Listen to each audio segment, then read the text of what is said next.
The Lord of Mages, I ruined the tech tree. This video is purely for entertainment and does not infringe on copyrights or laws. The rights to the novel and image belong to the original author. We do not claim ownership. Don't like waiting and want to listen to this fanfic in full now? Subscribe to our Patreon, where you'll find the best fanfics. Chapter 201 Leon becomes the new lord of the south bank of the Myrson River. Above the port of Eider. Under the impact of Albert's magic, the blood-red light gate began to tremble violently. Every tremor of the light and shadow in the sky seemed to be accompanied by a series of shrill screams and wails. Unlike the oppression brought by the black fog in the abandoned land, the screams contained a pure fear. But at this time, Albert seemed to have found some tricks. He used the staff in his hand to constantly manipulate a beam of light that shot out, stirring it in the blood-red light gate. As a result, the magic cyclone that was originally self-contained had shown signs of collapse under his stirring. Damn it! The enemy has the help of the Great Wizard. In the port of Eider, Cardinal Delon's body was covered in blood, and his white eyes seemed to flash with bloodthirsty light. His hands were stained with blood, and drops of bright red and hideous blood dripped from the weapon in his hand. The fear of the bait created the blood-red light gate above the port of Eider. But now, with the shouts and screams outside the city and the beam of light across the sky, the bait no longer had only fear in their minds, but also an emotion called hope. This exacerbated the instability of this blood sacrifice ceremony. Just as he hesitated, accompanied by a deafening sound, a brilliant firework burst out over the port of Eider. Under the continuous impact of the beam of light, the originally solid blood-red light gate was finally transformed into scattered fragments in the violent explosion, and the shrill wailing in the light gate also stopped at this moment. DeLong stared at the sky above his head, feeling a little at a loss for a moment. The blood-red light gate was his biggest trump card. Driven by fear, the power of the harpy will descend on the believers, making them feel no pain, no fear, and the brass harpy mask will merge with their flesh and blood, turning the believers into real killing machines. But now, DeLong's trump card has collapsed. In the distance, the Antolian army was still strong. Leon watched the situation on the battlefield intently. The blood-red thin line had long ceased to fall from the sky. With the collapse of the blood-red light gate, the brave Antolians were almost about to kill all the monsters that rushed in front of them. Indeed, those hideous monsters were extremely difficult to kill. They would still charge forward if their arms were cut off, and would still crawl forward if their legs were cut off. But the number of those monsters was limited after all. If they were hit in the vital parts several times in succession, even if they did not die temporarily, they would not cause much harm. Kill. Andrew rushed out of the army first. The believers that the Antolians faced were not specially trained soldiers. After losing the help of the monsters, no matter how angry the believers of the restoration of the country were, their anger gave them courage, but also magnified their flaws. This allowed the Antolian soldiers to seize the opportunity to start a counterattack. At the same time, as the light gate in the air was broken, Leon did not hesitate to change the spell he chanted. The familiar scene was played again, and fireballs rushed towards the enemy as Leon chanted. Forward! The charge horn sounded in the Antolian army. In an instant, under the blessing of the little red bottle, the conscripts who had been waiting on both wings of the army rushed towards the direction of Eider Port as if they had been injected with chicken blood. Even if the cardinals headed by DeLong wanted to make amends, it was too late. In front of the swords of the Antolians, the originally angry believers finally regained their hard-earned rationality. Seeing their companions fall one after another, the balance of this war has tilted towards the Antolians. It's over. As the sound of fighting on the battlefield gradually subsided, the double-headed eagle flag of the Ximena family finally flew over the wall of Eider Port. But even so, when the Antolian army entered the city, these battle-hardened soldiers couldn't help but feel their stomachs churning, and many of them even began to retch. Blood. Blood everywhere. The central square of Eider Port was almost soaked with blood. Dark red blood seeped into the soil underfoot, and the scattered broken limbs seemed to tell that the remnants of the restoration had committed heinous crimes. The blood-red light gate was forged by fear. And the most direct way to produce fear is to kill. Looking at the civilians who collapsed in a pool of blood with lifeless eyes, Leon experienced for the first time the root cause of the remnants of the restoration being shouted and killed. Block this town. Before the town is completely cleaned up, all civilians will be placed in the military camp outside the city. Looking at the tragic situation in front of him, Leon immediately gave an order. However, as the most important transit port for the remnants of the restoration, how many civilians were detained in this city? As night fell, a large number of prisoners transported from various places simply slept in their clothes around the military camp. Most of the soldiers who had experienced this war were extremely tired. Except for the Antolian soldiers patrolling outside the camp, only the tent of Antolian Marcus León Ximena was still brightly lit after this fierce battle. The war in Eiderport was over, but as the new ruler of the south bank of the Myrcid River, Leon's work was far from over.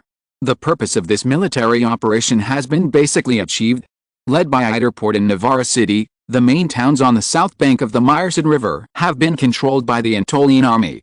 So, Leon's eyes swept across the generals standing in front of him. Next, what we have to do is to completely wipe out all resistance forces on the south bank of the Myrcid River, use the Myrcid River as a barrier, and completely put this land under the control of the Antolians. I will personally lead Stein and Andrew to guard Eiderport. As for Juan, you will lead the army back to Navarra City tomorrow, and you must use the Myrcid River as a barrier to prevent all hostile forces from crossing the river to the south. Yes. As Leon's voice fell, everyone present nodded in response. Leon didn't know when the civil strife in the Principality of Norton would end, but what he knew was that he had already gained enough benefits in this war. The land on the north bank is indeed coveted. But relying on the power of the Antolians alone, being able to occupy the south bank is enough to fill Leon's appetite. Compared to other things, what he needs to do most right now is not to continue the attack, but to protect the territory and the people. After all, after taking over the port of Eider, Leon finally realized what kind of mess the remnants of the restoration of the country left for him. I have lost my sense of taste, but the antigen has not been detected. I just came back from a visit to the hospital and feel a little uncomfortable. There is no next chapter today. Sorry. Chapter 202. Leon hosted the first group study. Eiderport, sunny weather. Under the blowing of the sea breeze and the repeated washing of the Antolians, the bloody smell remaining in Eiderport has gradually dissipated. However, the dark red blood stains that have long penetrated into the cracks of bricks and walls cannot be removed after a simple cleaning. In fact, compared with the Antolian soldiers, the civilians living in this town are the group with the most casualties in this war. As the most humble bait in the eyes of the remnants of the Restoration, the casualties of innocent civilians are even far higher than the total number of remnant believers of the Restoration killed by the Antolian army in these days. Perhaps it is for this reason that even though Eiderport has long been controlled by the Antolian soldiers, the civilians who have been sleeping outside the town for several days still dare not easily step into the town where they have lived for most of their lives. Even if the tragic memories will eventually fade away with the erosion of time, the resentment of the civilians on this land towards the remnants of the Restoration will not fade. Leon hopes to build a monument in the center of Eiderport to commemorate the people who died in the massacre of the remnants of the Restoration. Yes, Leon has defined the riot in the south of the Principality of Norton. This is a naked massacre in Eiderport, a heinous crime committed by the believers of the remnant of the Restoration. As long as the Ximena family will not let down the people living on this land, then these people who have experienced suffering and humiliation will surely become the most loyal subjects of the Ximena family. And Leon simply stopped forcing the people to return to the town. After all, among the captives rescued by the Antolian army this time, the locals of Eiderport actually accounted for only a very small part. As the most important transit port controlled by the remnant of the Restoration, the vast majority of civilians gathered around this town were forcibly abducted by the believers of the remnant of the Restoration from all over the southern part of the Principality of Norton. Not only are there people from the south bank of the Myrcid River, but there are also many people from the north bank of the Myrcid River. As the war on the south bank of the Myrcid River gradually subsided, the remnants of the restoration of the country entrenched in various places were swept away one by the Antolian army. Seeing that the situation in front of him gradually stabilized, Leon, the Marquis of Antolia, naturally issued an order to all the young officials who had just joined the Ximena family on the south bank of the Myrcid River to hold the first collective study in Eiderport. There is no way. These young officials are mostly from declining nobles or ordinary civilians, and there are even craftsmen and vendors. The only reason why they can become the new managers of this land is that they can read and write, and take the initiative to throw themselves into the arms of the Ximena family. It is precisely because of these people's extremely complicated identities and family backgrounds that Leon must hold a good meeting to purify their thoughts from head to toe, so that these people understand what the Antolian governance model is, and use it. Leon will naturally not fully trust these young people who have just sworn allegiance to the Ximena family. In extraordinary times, extraordinary things should be done. Bello, the mayor of the mining town who originally managed many affairs in the Southwest Highlands, was promoted by León and appointed as the chief executive of Navarra City, fully responsible for the post-war reconstruction of the south bank of the Meyerson River, including Navarra City and Eiderport. And Hugh Sandra, the deputy of the butler Aaron, who used to serve as a herald beside León, was appointed as the new mayor of the mining town. A few days later, in the military camp outside the Eiderport, the soldiers of Anatolia have temporarily built a huge tent. In the center of the tent is an oak-long table that has just been moved out of Eiderport.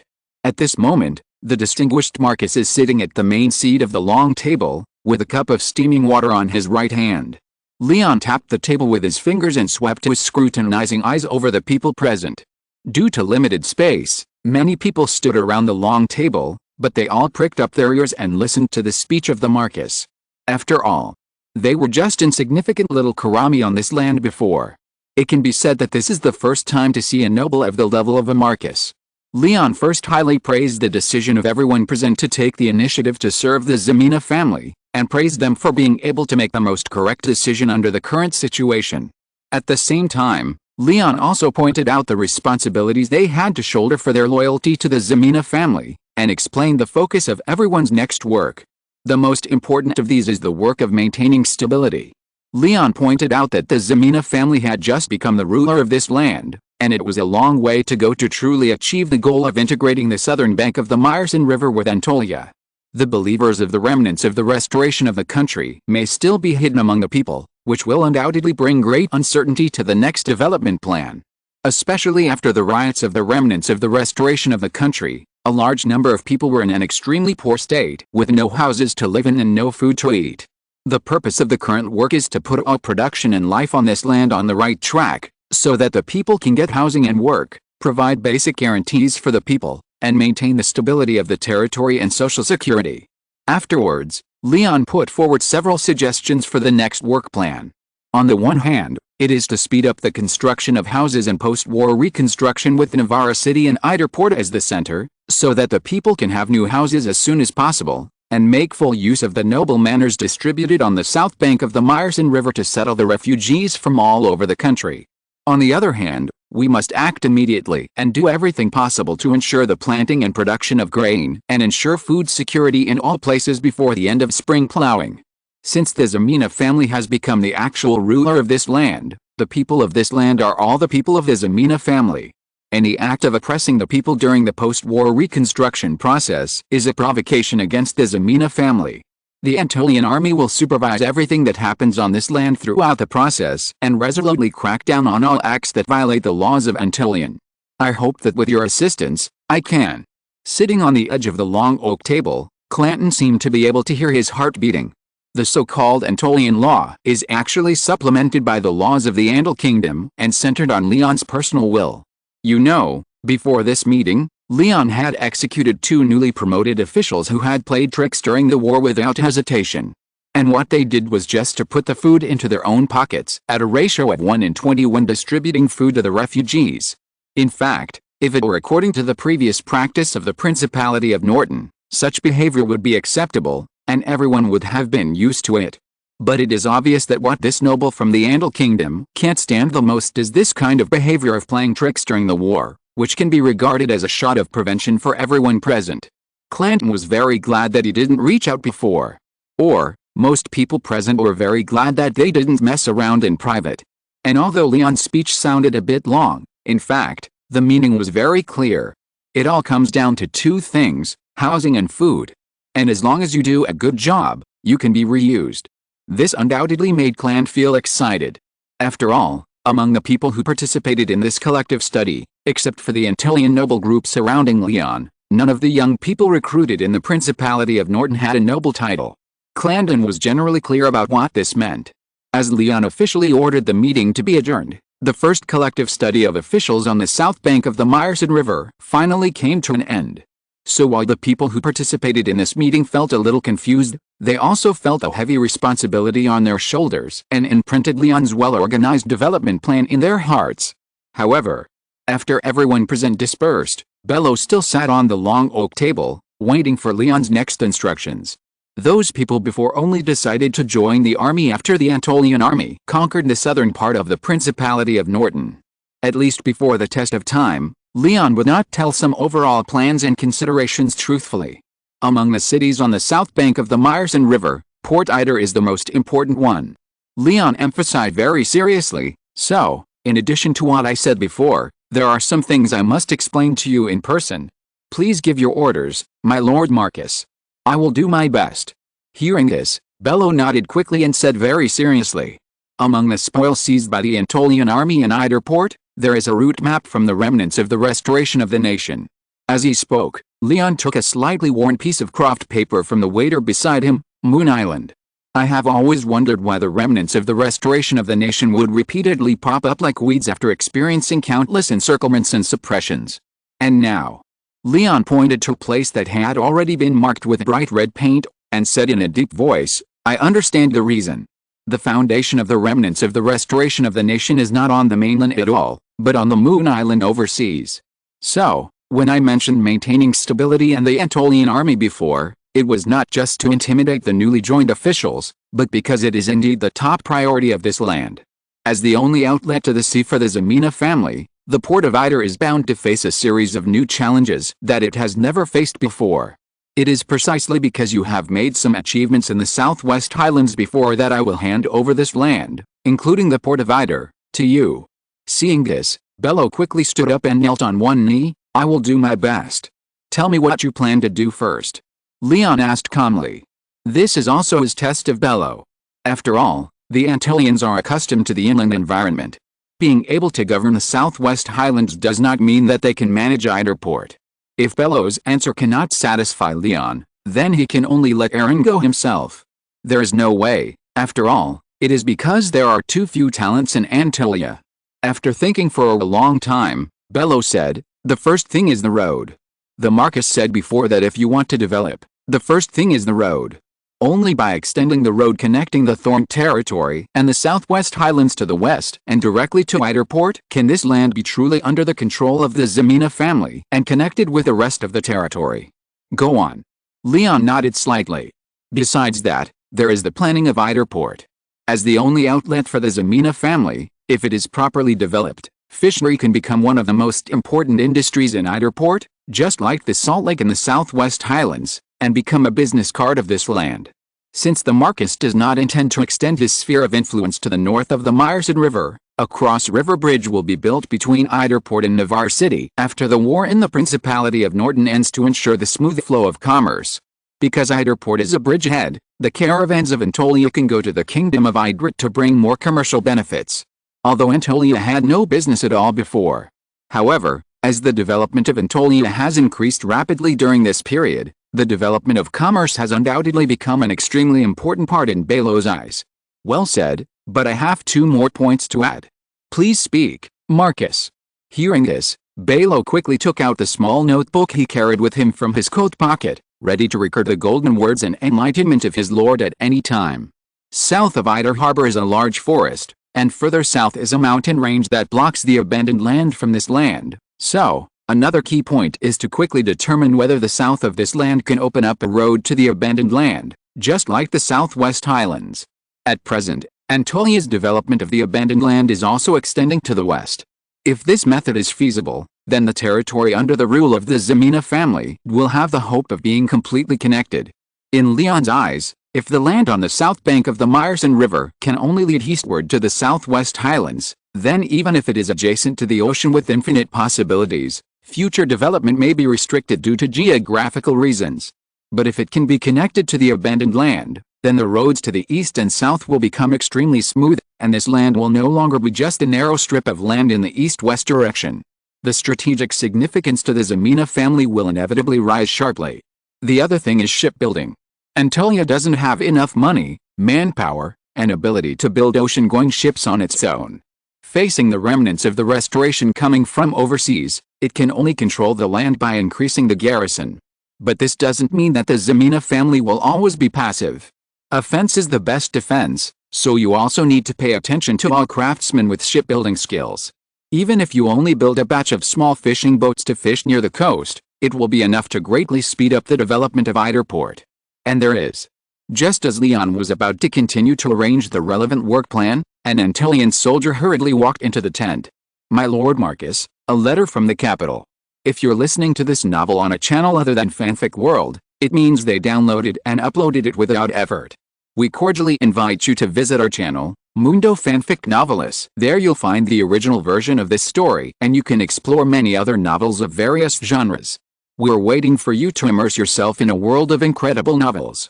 Chapter 203. The south bank of the Myrcid River has ushered in a brand new version that has never been seen before. The letter from the king gave Leon a new title, the Supreme Commander of the Southern Army of the Andal Kingdom. There is no doubt that this was the response given by Wilbert I to the attacking Antolians and Leon's great military exploits in this land. It was unexpected, but also reasonable. The advantage is that Wilbert I has clearly acknowledged in the letter that León Ximena, the Marquis of Antolia, ruled the area on the south bank of the Myrcid River, ensuring the interests of the Ximena family in this land. The disadvantage is that Leon's original plan to stop after capturing the south bank of the Myrcid River may be broken because of this. There is no way, even Leon himself did not expect that the nobles of the kingdom would be so weak. Even though the western nobles did not suffer much loss in the civil war in the kingdom, the original plan to send troops to Norman was turned into the current defense war in the west of the kingdom. This is a bit too outrageous. Looking around, on the battlefield of the entire Principality of Norton, only the Antolian army was advancing unstoppably in the southern part of the Principality of Norton, and achieved considerable results.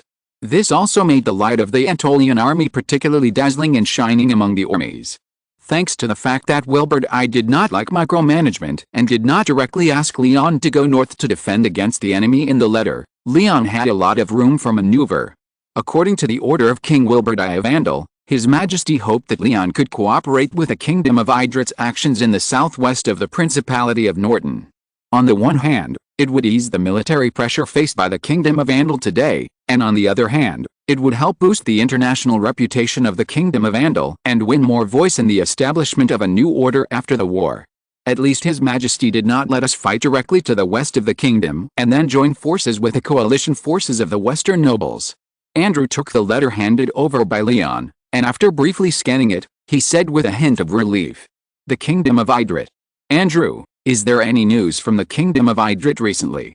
The reason why Wilbert I specifically issued such an order to himself must be closely related to the Kingdom of Idrit.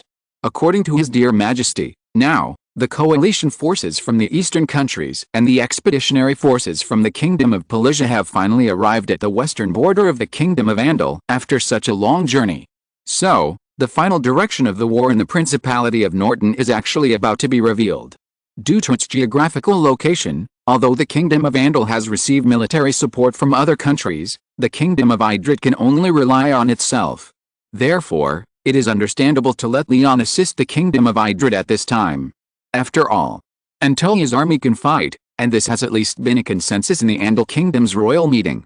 In the wording of this letter, Leon also read a bit of entanglement. Wilbert I hoped that the Kingdom of Idrit could make some progress with the help of Leon and hold back some of the military forces of the Kingdom of Walrus, but he also did not want the Kingdom of Idrit to gain more benefits than the Kingdom of Andal in this war, and he did not want the Antolian army to dawdle on the south bank of the Myrcid River after winning the victory. He wanted this, and this. Anyway, it was quite contradictory. There is not much news from the Kingdom of Idrit, and most of it is heard from the refugees captured by the remnants of the Restoration. Facing Leon's question, Andrew answered truthfully, but after several verifications and screenings, we still got some useful information. The Supreme Commander of the Idrit Kingdom's army in this march into the Principality of Norton is the second Prince Mendez Francis. After his 30,000 troops entered the Principality of Norton, they had several consecutive encounters with the cavalry of the Kingdom of Walrus, so they have been moving south.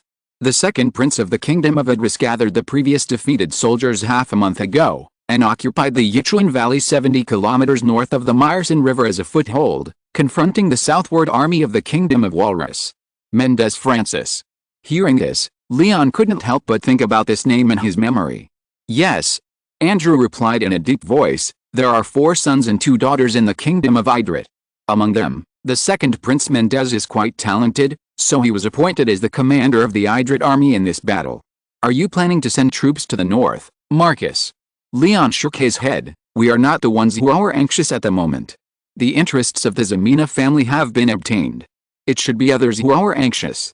And according to what His Majesty said in the letter, the envoy from the Kingdom of Idrit should be arriving soon. It is not too late to meet the envoy from the Kingdom of Idrit first, and then make plans. After all, Leon has received quite a few letters in these days.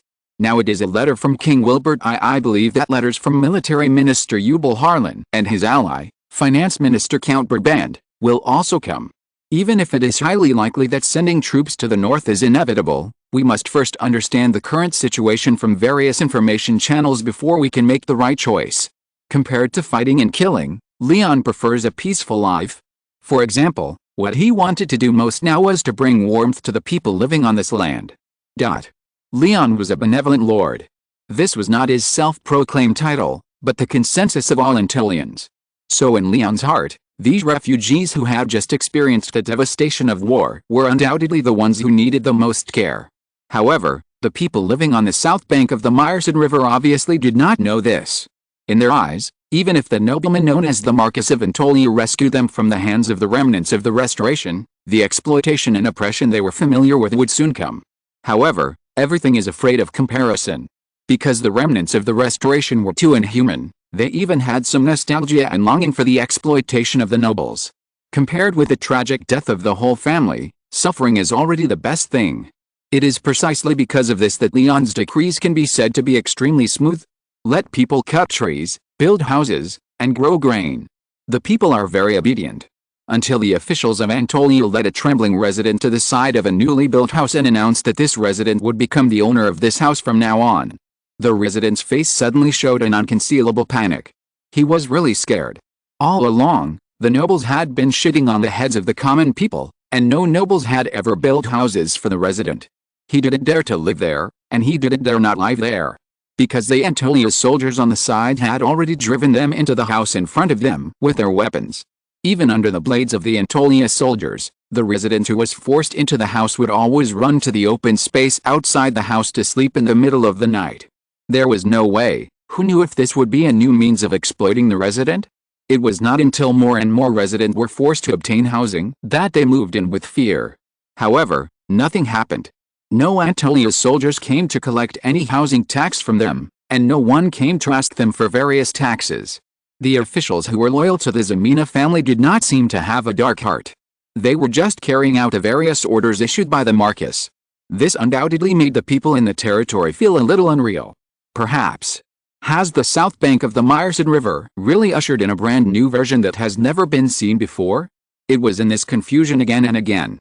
Brand new houses appeared outside the walls of Iderport, and the farmland that was originally abandoned due to the war was covered with a green color again.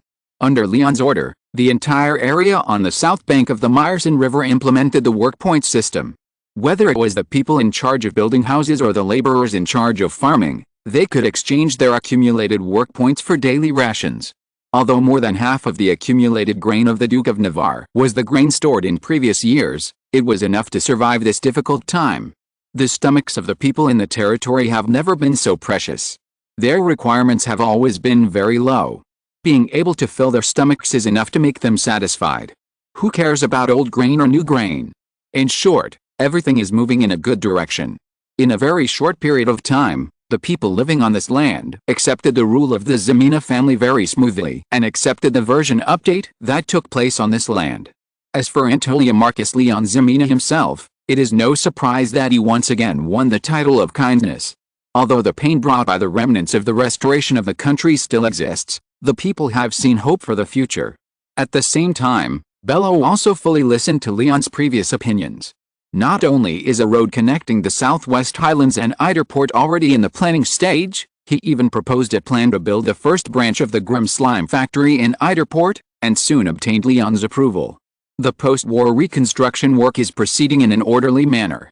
It can be said that everything that happened on this land made Leon feel quite gratified. Because everything in front of him undoubtedly proved that the Antolians not only know how to fight, but also know how to govern. At the same time, it was just as Leon expected. Count Felden, the special envoy of the Kingdom of Idrit, is now on his way on horseback. Count Felden actually had a complicated feeling about the Andal Kingdom army that suddenly appeared in the south of the Principality of Norton. It was inevitable to be surprised. After all, in everyone's impression, even if the Andal Kingdom sent troops, its army should appear in the northeast of the Principality of Norton. However, the army under the command of León Ximena, the Andal noble Marquis of Antolia, suddenly appeared on the south bank of the Myrcid River, and completely eliminated the important participant in the War of the Principality of Norton, the remnants of the restoration of the country. At least in terms of the current situation, this is undoubtedly a great benefit. This not only avoids the risk of the army of the Kingdom of Idrid being attacked from both sides by the Walrus Iron Cavalry and the remnants of the restoration of the country, but also finally allows him to see the hope of victory. As for the fact that the Myrcid River has actually become the territory of the Andal Kingdom, Count Felden doesn't care about this. Anyway, no matter how this war develops, the land on the south bank of the Myrcid River will definitely not fall into his hands. What does it matter if it is occupied by the Antolians? What he is most concerned about right now is actually the attitude of the Marquis of Antolia towards the Kingdom of Idrid. Even though King Idrid had issued several mobilization orders before and provided enough new forces for the army far away on the front line, he still lacked confidence in confronting the Iron Cavalry of the Kingdom of Walrus head-on. Therefore, if he could get one more helper, he would get one more helper. And in the eyes of Earl Felden, the Marquis from the Kingdom of Andal must be a military genius. If he were an ordinary person, how could he have done the feat of crossing the southeastern mountains of the Principality of Norton and heading straight to the south bank of the Myrcid River? What's more, long before Earl Felden set out, the information about the Marquis had already been well known by Earl Felden. The young nobleman, who was only in his 20s, not only shined in the previous civil war in the Kingdom of Andal, but also led the Andal southern nobles to sweep away the siege of the Andal capital in one fell swoop. Wilbert I called him a model of nobles and a model of loyal ministers. If the Antolians help, the current predicament of the Idrid army may be improved. It was with this thought in mind that Earl Felden crossed the Myrcid River and set foot on the land on the south bank of the river. Not far away, the double-headed eagle flag of the Ximena family fluttered on the wall of Idleport. The damaged wall seemed to confirm the fierce battle that took place here, and wrote the tragic defeat of the remnants of the restoration. At this time, Idleport had obviously restored order. Outside the town, simple new houses were being built by the people, and there were also a large number of farmers working in the fields outside the city. However, everything in front of him made Earl Felden feel a little bad. Because on the land in front of him, he could not see the Antolians' intention to march north, as if occupying the territory on the south bank had already satisfied them. The bridge we just passed was also heavily guarded, and a large number of newly built fortifications all confirmed Earl Felden's guess. If the Antolians don't plan to go north, then what should I do? At this moment, Earl Felden couldn't help but frown. I am currently in the recovery period, so the update time at night is not very stable. I hope everyone will forgive me. I will adjust my status as soon as possible. Chapter 204, Master Lie's image becomes more majestic. Count Felden's first impression of León can be said to be quite good. He did not see the impetuous atmosphere that young people generally have in this young Marquis. During the short meeting with León vividly showed his most approachable side. He was not impatient and spoke nicely, which made Count Felden feel a kind of intimacy from the bottom of his heart, as if he was home. What is aristocratic style? This is aristocratic style. For the first time, Felden truly understood why León could be called a model of nobility and a model of loyalty by Wilbert I. As for his request to send troops to the north, León did not shirk or refuse at all. The pagans from the Kingdom of Walrus are the public enemies of the two countries. Whether Count Felden is from the Kingdom of Andal or the Kingdom of Idrid, it is the Antolian people's duty to resist the Iron Cavalry of the Kingdom of Walrus. In front of Count Felden, León gave a sonorous response to the Count's request for troops. Hearing this, Earl Felden, who was originally quite worried, suddenly looked happy. Marquis, you can make such a decision. I am really. The Kingdom of Idrid and His Highness the Second Prince Mendej will definitely remember your help. Earl Felden stood up suddenly, put his hand on his chest, and saluted León with a very standard noble etiquette. Earl Felden, don't thank me first. Although the Antolian army will never watch Prince Mendej fight the enemy alone, but the Antolians also have their own difficulties. León's face showed a trace of embarrassment. Going north must be going north. As more and more news came to León's ears in these days, He has clearly realized that it is probably inevitable to lead the Anatolian army to fight north. Only by driving the kingdom of Walrus back to the north can the land in his hands be secure, so it is better to agree on the spot, so as to gain more benefits for himself and the Ximena family. After all, I promised. But we are not in a relationship of loyalty between vassal and lord. Sending troops to the north is entirely out of moral considerations. It shouldn't be too much to ask for a few more requests, right? Not too much? Not too much at all. Seeing Leon's face showing 1 point of hesitation, 2 points of embarrassment, 3 points of embarrassment, and 4 points of determination, Count Felden felt that he had come to the right place. Please speak, Lord Marcus. You also know that the remnants of the restoration of the country that originally occupied the south bank of the Myrson River are numerous and strong. After the Battle of Eiderport, the Anatolian army controlled this land, but also suffered heavy losses. So, I need at least half a month to recruit new soldiers and build weapons, so as to restore the combat effectiveness of the Anatolian army to the greatest extent. Half a month. Count Felden was actually quite entangled with the timeline given by Leon. But they have already agreed to send troops. Moreover, this kind of thing does not need to be explained to himself, a noble of the kingdom of Idrid, but it is brought up to listen to his opinion. What else can he do? What the Marcus said makes sense. In addition, although the Anatolian army will also go north to defend against the enemy, I don't want to act together with the army of the kingdom of Idrid. The more troops there are, the bigger the target will be. Letting the Anatolian army act alone may be able to catch the enemy by surprise and achieve greater results. Leon did not have any expectations for the combat effectiveness of the kingdom of Idrit's army. So in Leon's eyes, instead of taking a bunch of bronze players who haven't even learned the basic attack to defend the tower, it would be better for him to go to the wild area to develop first. That's natural. And King Wilbert, I hope that the military action in the south of the Principality of Norton could delay some of the troops of the Kingdom of Walrus, and the second prince of the Kingdom of Idrid, Mendez, didn't hope that Leon could attract some of the enemy's attention for him? If Leon has military talent, then this is undoubtedly a stab in the back for the enemy. And if Leon is not good, it will not drag down the army of the Kingdom of Idrid. So for Leon's request, the two sides can be said to hit it off. In that case, the Ximena family has no other requests. Leon said generously. That's it? Count Felden widened his eyes, looking unbelievable. The two requests made by Leon, in fact, strictly speaking, can't be considered as requests. He originally thought that he would face such harsh and difficult conditions, but, that's it? That's all. Leon nodded very seriously. In fact, it's not that Leon didn't want to make requests. The main thing is that Count Felden has no say. Although the envoy in front of him is a count, in the end, he is just a count. At least for now, Mendez Francis, the second prince of the Kingdom of Idrid, is the one who can really make the decision in this war. And, free is the most expensive. Leon is not a vassal of the Kingdom of Idrid. If he can achieve some results in the next process of going north, then the Kingdom of Idrid will certainly not dare to treat Leon unfairly. This is a diplomatic matter, not an internal affair. If we are too stingy with Leon, it will inevitably cause surprise to friendly countries, and it will also be extremely detrimental to the international image of the Kingdom of Idrid. Until he walked out of the tent, Count Felden had a dreamlike feeling in his mind. It was too smooth. Since the Kingdom of Idrid decided to send troops, it has never been so smooth. Although Leon needs half a month to prepare, as long as he agrees to send troops, it will be good. As for Leon's purpose, Count Felden can see it. But what does that have to do with him? His mission has been completed. When the interests are divided after the war, it's not him who has a headache anyway. It was not until this moment that Count Felden had the mind to observe the land in front of him. It must be said that everything on the south bank of the Myrson River still shocked him. He has never seen any place that can be full of vitality in such a short time after a fierce battle. This young Marcus is definitely not as simple as he looks.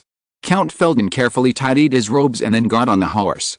He suddenly had a premonition in his heart. This would definitely not be the last time he would deal with the young Marcus.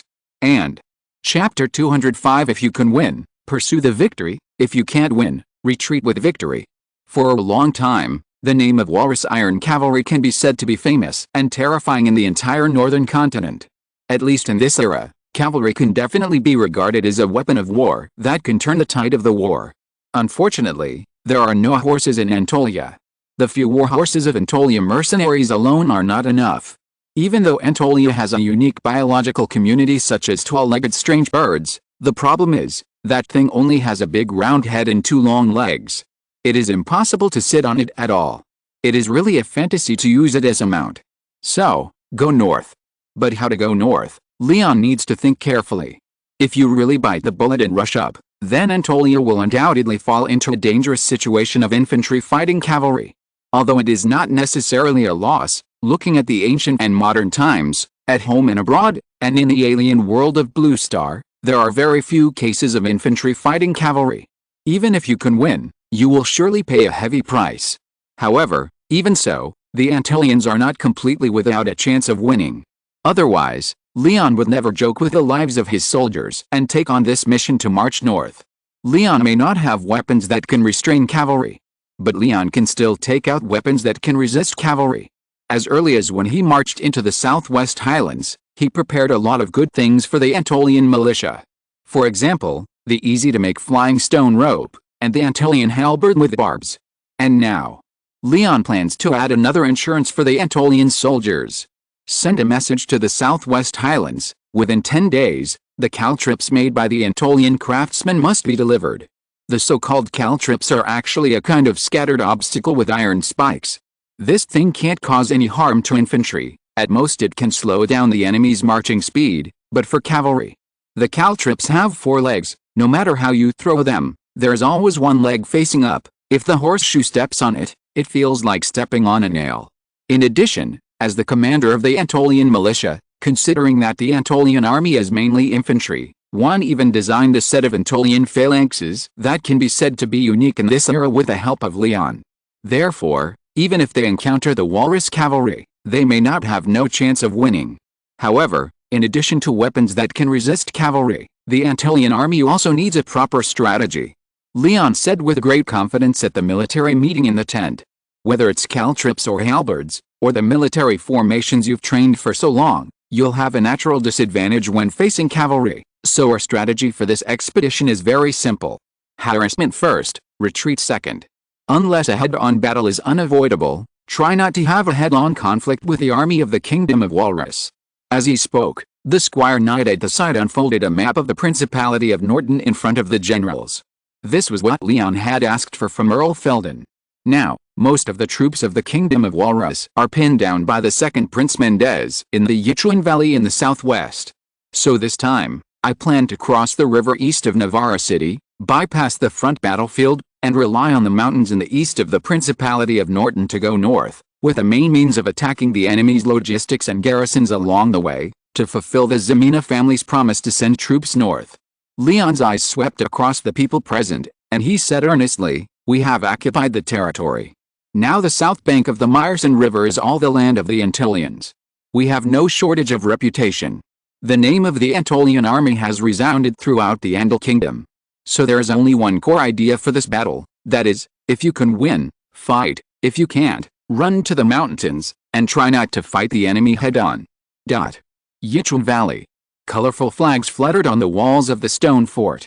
The noble armies from all over the Kingdom of Idrid brought crowds and noise to this fortress in the center of the valley. After nearly a month of rest, the arrival of a large number of reinforcements from the Kingdom of Idrid restored the morale of the Idrid nobles who had suffered several defeats in succession. However, compared with the requirements Leon put forward to the Anatolian army, if you can win, then pursue the victory. If you can't win, then turn around like the wind. As the second prince of the Kingdom of Idrid, Mendez Francis has only one requirement for this war, that is, to win. Even in front of everyone, Mendez has always been very optimistic and positive. But in fact, if the Walrus people cannot be beaten back to their hometown, then the Kingdom of Idrid will be wide open, and what awaits the Kingdom of Idrid will only be the end of chronic death. Therefore, compared with the Kingdom of Andal or the Anatolians, in the eyes of Prince Mendez, dividing the interests of the Principality of Norton is secondary, and driving the Kingdom of Walrus back to the north is the top priority. Fortunately, more and more coalition forces have arrived at the border of the Andal Kingdom in the past few days, and the Andal Kingdom's southern army, led by the Marquis of Anatolia, has also occupied the land on the south bank of the Meyerson River, creating a relatively stable rear for the army of the Idrid Kingdom. More importantly, Count Felden, as an envoy, brought back a promise from the south. The invitation to send troops north agreed by León Ximena, the Marquis of Antolia, will undoubtedly greatly reduce the military pressure faced by the Hydrite army. I hope that the Marquis's record is not exaggerated. Standing on the wall of the stone fort, Mendez Francis pondered. The nobles always like to exaggerate their achievements. Whether in the Andal Kingdom or the Hydrite Kingdom, this has even become a tradition. At present, Mendez can only hope that the army really has enough strength. Otherwise, Mendez looked at the Walrus army camp station not far outside the stone fort, and felt a little hesitant. He didn't know which battle would ultimately determine the direction of the war in the Principality of Norton, but he knew that the battle that was about to take place in the Gravel Castle would definitely determine the future fate of the Kingdom of Hydrite. Because King Hydrite had almost been able to dispatch all the troops that could be mobilized to his own command. Today, Gravel Castle has gathered almost all the available military forces of the Kingdom of Hydrite. If we win, everything will be fine. If we lose, then the Kingdom of Hydrite may become the second Principality of Norton. After a brief silence in the early morning, a dull horn sounded outside the city. The offensive and defensive Battle of Gravel Castle. This battle that was enough to determine the fate of the Kingdom of Hydrite has begun. Today is over. Chapter 206, Armed Parade of the Antillians. Spring came and went. The Walrus people came, but they didn't plan to leave. As the scorching sun hanging high in the sky became hotter and hotter, it seemed that the summer of the Principality of Norton had quietly arrived overnight. However, the town of Shuanghu, located in the southeast of the Principality of Norton, was still as cool as early spring. The eastern mountains of the Principality of Norton have always been regarded as a natural barrier between the Principality of Norton and the Kingdom of Andal. The rivers and streams originating from the mountains converge here, forming two natural lakes on the east and north sides of Shuanghu City. As the Walrus cavalry moved south, the original lord of this town, Viscount Erlin of Shuanghu, had long disappeared. Now guarding this place is the first-class Haji of the Kingdom of Walrus, Yahweh Lila. You know, unlike the common noble title division of the Andal Kingdom, the Kingdom of Walrus has its own set of noble division standards. From bottom to top, they are the three noble titles of Haji, Duolin, and Tableau. And each noble title is divided into first and second classes. The so-called first-class Haji is roughly equivalent to the Baron of the Andal Kingdom. Since Shuanghu town is not a major transportation route, the Walrus Kingdom has only more than 200 garrisons here. Among them, there are only about 20 real Walrus soldiers, all of whom are the personal guards of the first-class Haji Java Lila. As for the rest, they can only be regarded as slave soldiers used to make up the numbers. In fact, this is understandable. Shuanghu town is not a major transportation hub, and it is meaningless to send too many garrisons. However, at this moment, the outer wall of this remote town has been stained with dark red blood. Under the personal command of León Ximena, the Marquis of Antolia, the Antolia army crossed the Myrson River a few days ago, and not long ago, relying on the absolute advantage in military strength, it took over the town without any surprise. And the dozens of personal soldiers and more than 100 slave soldiers have naturally become the dead souls under the swords of the Antillians. This time, León did not lead too many soldiers to the north. More than 2,000 conscripts and the battle-hardened Laprit Corps were all deployed by León to guard the south bank of the Myrson River. León went north with only two teams, the Antillian mercenaries and the Antolian militia, plus at most 200 elven longbowmen and a few accompanying mages, and the total number of soldiers was controlled by him to more than 2,000. Oh, yes, he also brought a dozen twelbirds. Before the Twin Lakes City, the Antolian army led by León himself had completed a sneak attack on the other two towns, fighting and seizing at the same time. While fighting to support the war, they marched northward along the mountains in the east, just like an armed parade. At this moment, the Antolian soldiers were counting the seized supplies in the center of the town. More than 30 war horses were undoubtedly the biggest gain of this battle. In addition, they had robbed more than 80 horses in the previous sneak attack, and the number of seized war horses alone had reached more than 120. You know, the Antolian mercenaries only have about 200 war horses in total. For the Antolians who have never controlled the horse production area, this is already a very rich harvest. If we add the war horses brought by the Antolian mercenaries, we now have nearly 400 war horses. Task: everyone has a horse. Completion: 18%. León thought silently in his heart, and took a bite of the freshly roasted chicken leg in his hand. His mouth was full of oil, and he felt that his whole soul was sublimated instantly. "Marcus, where are we going next?" Juan sat down next to Leon and swallowed the meat he had just seized from the walrus people. Because of the light travel, many things could not be taken away. It is impossible for a lively chicken to turn into easy-to-store dried meat overnight, so it is better to share it on the spot to restore the soldier's physical strength and energy. To be honest, since going north, the food of the Anatolian soldiers has been much better than before. The Kingdom of Walrus was originally a nomadic kingdom on the grassland. After defeating the garrison, the military rations seized were mostly meat and dairy products. Although some of them smelled fishy, they were meat. What was there to be picky about? Where to go next? Leon finally put down the chicken leg in his hand, and his eyes gradually became solemn. If you continue to go north from Shuanghu town, the direction of the mountains on the east side of the Principality of Norton will gradually shift to the northwest, gradually approaching the central location and traffic hub. If you want to occupy a town as easily as now, the difficulty will undoubtedly increase. Is there any news from the stone fort now? Leon asked suddenly. Although it feels good to pick some remote towns to attack, coupled with the advantage of sneak attacks in numbers, it is basically a crushing situation like annihilation, but Leon also understands the purpose of his northward trip this time. That is to disperse the pressure of the Idric Kingdom army.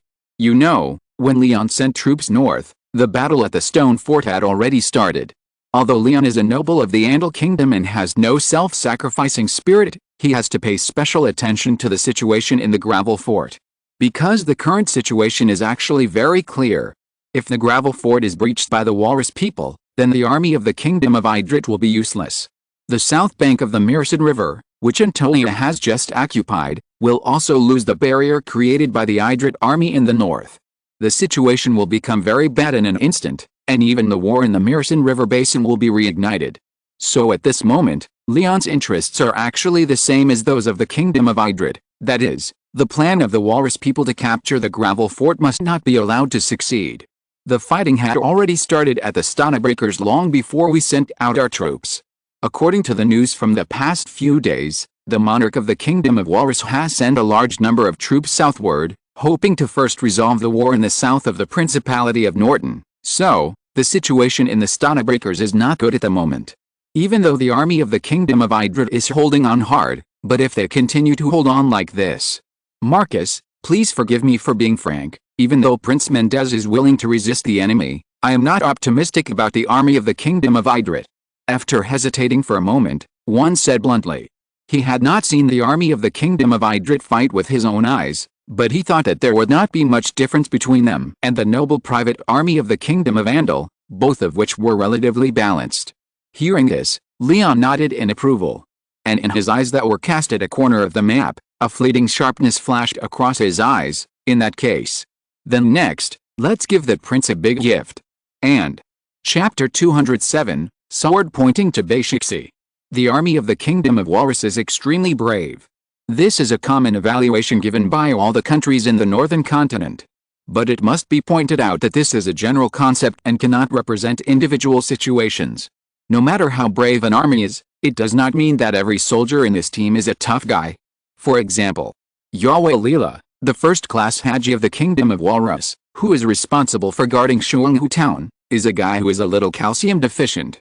According to his confession, most of the food and fodder supplies and logistical supplies of the southern army of the Kingdom of Walrus are stored in the Bashiksi area 80 kilometers north of the gravel fort. Most importantly, since most of the southern army of the Kingdom of Walrus is besieging the gravel fort, hoping to decide the outcome in one battle, so, the guarding force in the Bashiksi area should not be too strong. And this gave Leon a bold idea. He wanted to sneak attack Bashiksi. The purpose of doing this is certainly not entirely for the Idrit people, but also to prevent the war from rekindling on the south bank of the Myrcid River, which he had finally conquered. And most importantly, after Leon and Juan, Elm and others analyzed it, they felt that this method was feasible. There was no decent resistance in the capture of 3 towns in a row, and the confessions given by the weak bones could mostly confirm each other.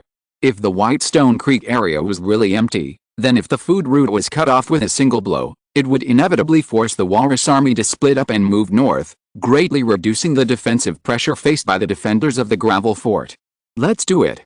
After a moment of contemplation, Leon finally made up his mind. Gravel Fort cannot be lost. What's more, if Whitestone Creek can really be taken down, then maybe more war horses can be seized. Any war will inevitably face risks. Leon has always had a very clear understanding of this. But it is obvious that the benefits of the sneak attack on Whitestone Creek have far exceeded the risks to be taken. Order. All troops rest on this spot, and then rush straight to Beishi Creek. The so-called Beishi Creek area actually has no rivers or streams flowing through it now. The original stream had dried up decades ago. Just as the Antolian army led by Leon rushed towards Beishi Creek, the first-class Doran, Earl, Berkelgrand was feasting in the military camp.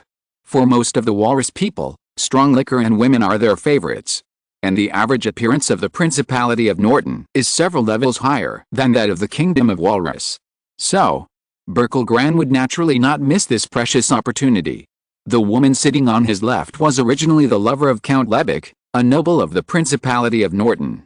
But now, Count Lebic was chopped by him, and Count Lebic's lover became his, Berkelgrand's lover. In fact, strictly speaking, the army of the Kingdom of Walrus has some military discipline. Normally, drinking and having sex in the military camp would definitely result in whipping. But the problem is, the Grand Family is the royal family of the Kingdom of Walrus. Who dares to restrain the royal family? In addition, Baishixi was not originally on the front line, and most of the generals and nobles who follow this first-class Doran were of the same character. Therefore, listening to the flattery coming from his ears and feeling the softness in his hands, this Walrus noble only felt that life was particularly good. You know, the reason why he followed the army of the Kingdom of Walrus to the south was very clear, purely for military merit. And staying in the rear to escort food and grass is undoubtedly the safest position in the army. There is strong wine in front of him and a beauty in his arms. For this Walrus noble who has already obtained the first-class Doran title, today will undoubtedly be another drowsy day. When the war is over, relying on his identity as a Walrus royal family, a second-class tableau title will definitely not be able to escape. However, with the sound of the horn, the peace of Baishixi over the past period of time was finally broken very abruptly. Enemy attack! Enemy attack! Just as Berkelgrand was drinking so much that his face flushed, there was a burst of noise and exclamation in the city. What happened? What's going on? Basil Horton, the second-class Doran, Earl, who was originally flattering Berkelgrand, suddenly stood up. Of course, the important task of escorting grain and grass could not be completely handed over to Playboy. As a second-class Doran who was deeply trusted by the royal family, Basil Horton was the real leader of this garrison. It was precisely because of this that the glasses of others were all filled with strong liquor, but his glass had already been replaced with clear water. My lord. The guards outside the tent rushed in. A sneak attack. It's a sneak attack. The city gate has been breached. What? Hearing this, Basil Horton was shocked. No one knew better than him what the grain and grass stored in Baishixi City meant to the southern army of the Kingdom of Walrus. But the problem is, how could a solid city gate be breached without any warning? The solemn look on Leon's face finally eased a little.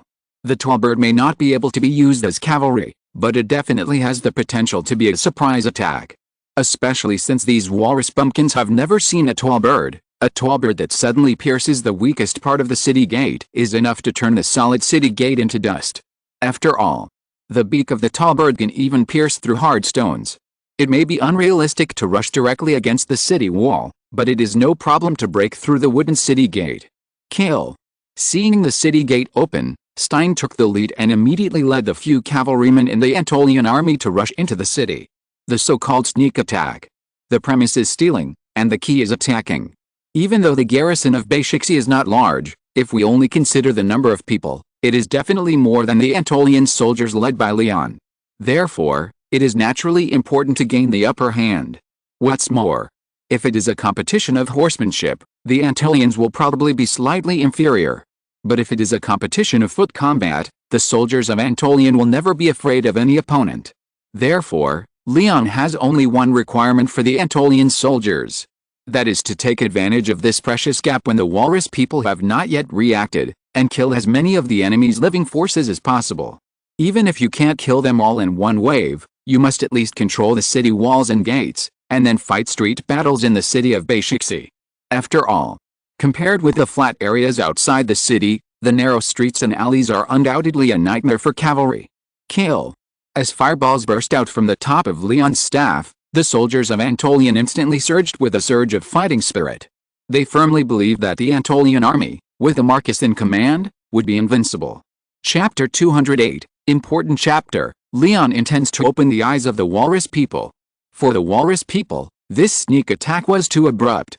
Or to put it more directly, since they went south, the soldiers of the Kingdom of Walrus have never experienced even one sneak attack.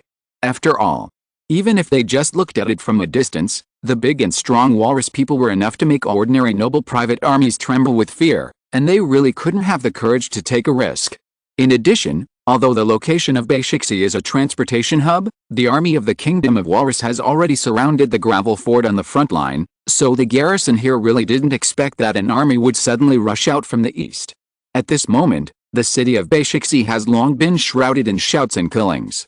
As the soldiers of Antolia rushed into the city, they almost cut people as they saw them, trying to make the soldiers of Walrus close their eyes forever while they were still in shock. Arrows fell from the sky, and fireballs fell into the city. Although this sneak attack was not a familiar night attack, with Leon's presence, the soldiers of Antolia seemed to have received a powerful buff that increased their morale by 20%. You know, in this era, morale is the most important bargaining chip to determine the outcome of a war. On one side, the generals were drinking and having fun, and on the other side, the Marcus and nobles went into battle in person. Although this sneak attack has not yet ended, the result is actually very clear. Facing the Antolian soldiers who suddenly appeared in front of them, even though the Walrus people were also tall and strong, how could these guys who didn't even have a handy weapon be the opponents of the Antolians? What's more, the military branch that the Walrus people are most proud of is the cavalry. The narrow streets in Bashixi City are completely unsuitable for cavalry charges. Even if the number of garrisons is far greater than that of the sneak-attacking army, in the absence of almost no command, no matter how elite the soldiers are, they can only scatter like birds and beasts, and cannot form a decent resistance at all. Facing the scene in front of him, Basil Horton, a second-class Doran, was anxious in his heart, but he was powerless after all. After all, compared with defending the city of Bashixi, protecting the royal children headed by Berkelgren is the top priority. The Kingdom of Walrus has its own national conditions. The status of the Grand Royal family in the Kingdom of Walrus is incomparable. In a sense, all other nobles can be regarded as slaves of the Grand Royal family. My lord, hurry up. Basil Horton looked at this royal child who was a little shaky when walking. He was really overwhelmed and it was difficult to organize an effective resistance in person. Moreover, as a surprise force of the Antolians, how could the role of the tall-legged strange bird be just to break through the city gate? The tall-legged strange birds rushed back and forth on the streets controlled by the Walrus people, knocking down the defense lines that were formed with great difficulty. In fact, if there were enough anti-cavalry weapons, it would not be a problem to curb the repeated attacks of the tall-legged strange birds. But the problem is, how can the Walrus people have experience in fighting cavalry? They themselves are the best riders in the northern continent, and naturally have never faced the situation in front of them. As a result, the tall-legged strange bird was like entering an empty space in the city of Bashixi, and almost no one could stop it. Kill. Seeing that the soldiers of the Kingdom of Walrus were in chaos, the soldiers of Antolia would naturally not miss this precious opportunity. The little red bottle raised his head and did it. The morale that was already surging, under the dual blessing of the little red bottle and Leon himself, has reached an extremely terrifying level. Seeing that the battle situation in the city was one-sided, even Basil Horton, who is well versed in battle formations, couldn't help but take a breath of Norton nobles. The fighting method of the Antolia soldiers was very clear. Control the key positions in the city, and then the elven longbowmen, who were the rear-line combat units, would indiscriminately defuse at all positions flying the flag of the Kingdom of Walrus before entering. Wherever Leon's fireball fell, the Antolia soldiers would rush there. Long-range strikes combined with melee attacks, physical attacks mixed with magic attacks. No one can take into account both physical defense and magic resistance in the process of stacking armor. Even though the size of the Walrus people is very similar to that of the Antolians, it is difficult to form even a trace of fighting spirit at this moment. Guard the food and supplies. However, Basil Horton's roar had almost no effect on the chaotic army in the city. The entire White Rock Creek has fallen into chaos. The sunset is like blood. When the afterglow of the sunset reflected a golden color on the horizon, the shouting and killing in the White Rock Creek city has gradually subsided. León stood on the city wall, looking at the columns of smoke rising in the city, and clenched his fists tightly. The strength of the walrus people is indeed far beyond the average level of this era. Even if this battle is a sneak attack, the Antillean army has also suffered considerable losses. Or to put it more directly, the loss rate is enough to compare with the frontal attack on Eiderport. And this also made León more intuitively aware of the strength of the walrus army. Putting aside the slave soldiers, the individual combat capability of the regular soldiers of the Kingdom of Walrus is enough to kill a group of noble private armies. Even if they fight against the soldiers of Anatolia one-on-one, the winning rate can be 50-50. It must be said that this level is already quite terrifying. What about the spoils? When León finally turned the topic of discussion to the gains of this battle, the atmosphere around León became obviously relaxed. A lot. Even Juan, who has always been calm, couldn't help but show joy when answering León's question. Just the war horses and mules seized in this battle can allow every soldier of Anatolia to have a mount. Fighting behind enemy lines. Regardless of the strength of the combat capability, the most important thing is to move forward like the wind. Before this, the main reason why León hesitated when making the decision to sneak attack Bashiksi was that he was worried about encountering a battle with the walrus people on the road. Hot air balloons must not be used. It is obvious that the walrus people with poor brains are not something they can make. Once they fly, they will be exposed. So when marching towards the Bashiksi area, the Antillean mercenaries had to be dispersed around and on guard at all times, for fear of exposing the position of the Antillean army. Fortunately, the smooth sailing of the Norton War seemed to have made the walrus army relax their vigilance, so León was able to march westward from Shuanghu town and then occupy the city at lightning speed. Does everyone have horses? León couldn't help but confirm again. Not all of them are horses, some are mules, but at least they have changed from walking on 2 legs to walking on 4 legs. One's voice was full of excitement.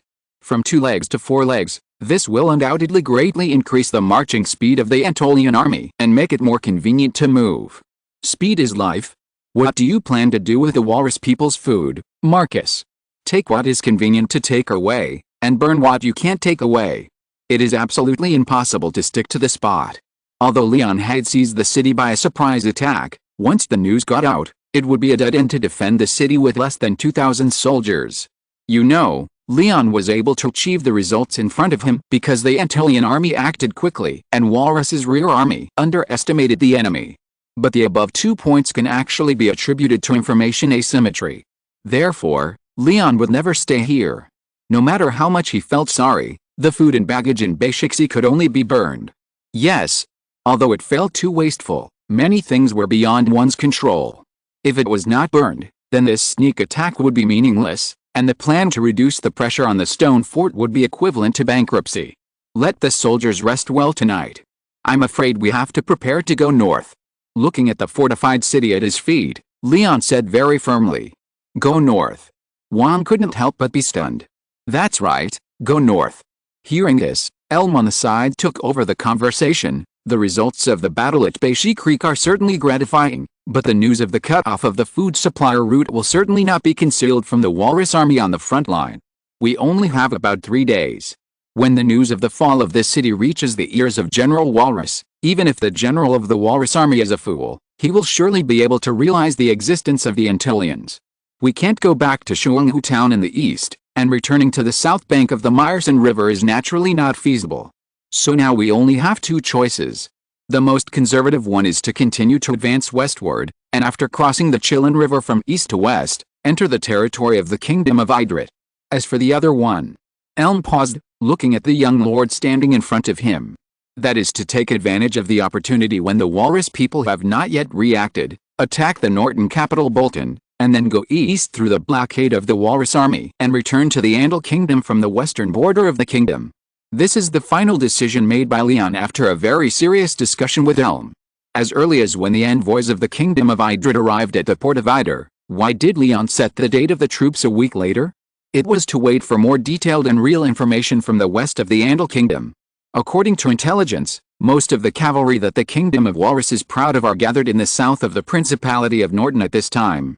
On the one hand, they are burning, killing and looting in the territory of the Principality of Norton, and on the other hand, they hoped to destroy the living force of the Kingdom of Idrit in one battle, so as to end the war in the south in the shortest time.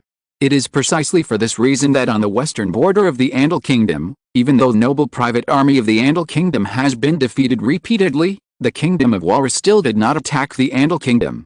It's not that the Walrus people don't want to, but that there are not enough cavalry on the eastern front. Now, with the war horses and mules sponsored by the Kingdom of Walrus, the second plan has become possible. Both legs have become 4 legs. If this cannot cross the Principality of Norton from south to north and open a big eye for all the nobles who participated in the war, Leon feels that he is sorry for the spoils of this battle. What's more, in addition to mules and horses, Leon also has confidence from other aspects. Compared with the plan to sneak attack on Beishi Creek, Leon thinks that the success rate of a direct sneak attack on Bolton is greater. First of all, it is because the Antilians and Walrus are similar in size. For a long time, many Andal nobles have regarded the Antilians as Walrus savages in the south of the kingdom, precisely because of their similar body sizes. Secondly, after the Battle of Beishi Creek, the Antilian army can be said to have changed all its clothes, and thousands of cavalry came from the south of the Principality of Norton. You say you are not a Walrasian? Finally, and most importantly, in this sneak attack, the Antilian soldiers caught a big fish alive. That was the first-class Doran who had not yet sobered up, Bacalgran. This was a royal child. And he was a calcium-deficient royal child. This trip north could not even be called a sneak attack, it was simply a knock. It was after thinking about it that Leon decided to take a big gamble. He was in a rage. If the guard of Bolton was a sober guy, at most he would just bypass Bolton and head east to the Andal Kingdom. The Marquis's idea is really wild. After listening to Leon's well-reasoned analysis, one could not help but prostrate himself in shock. After all, such an idea was really too sensational. In that case, let the whole army change their clothes, and change all the soft armors into Walrasian clothes.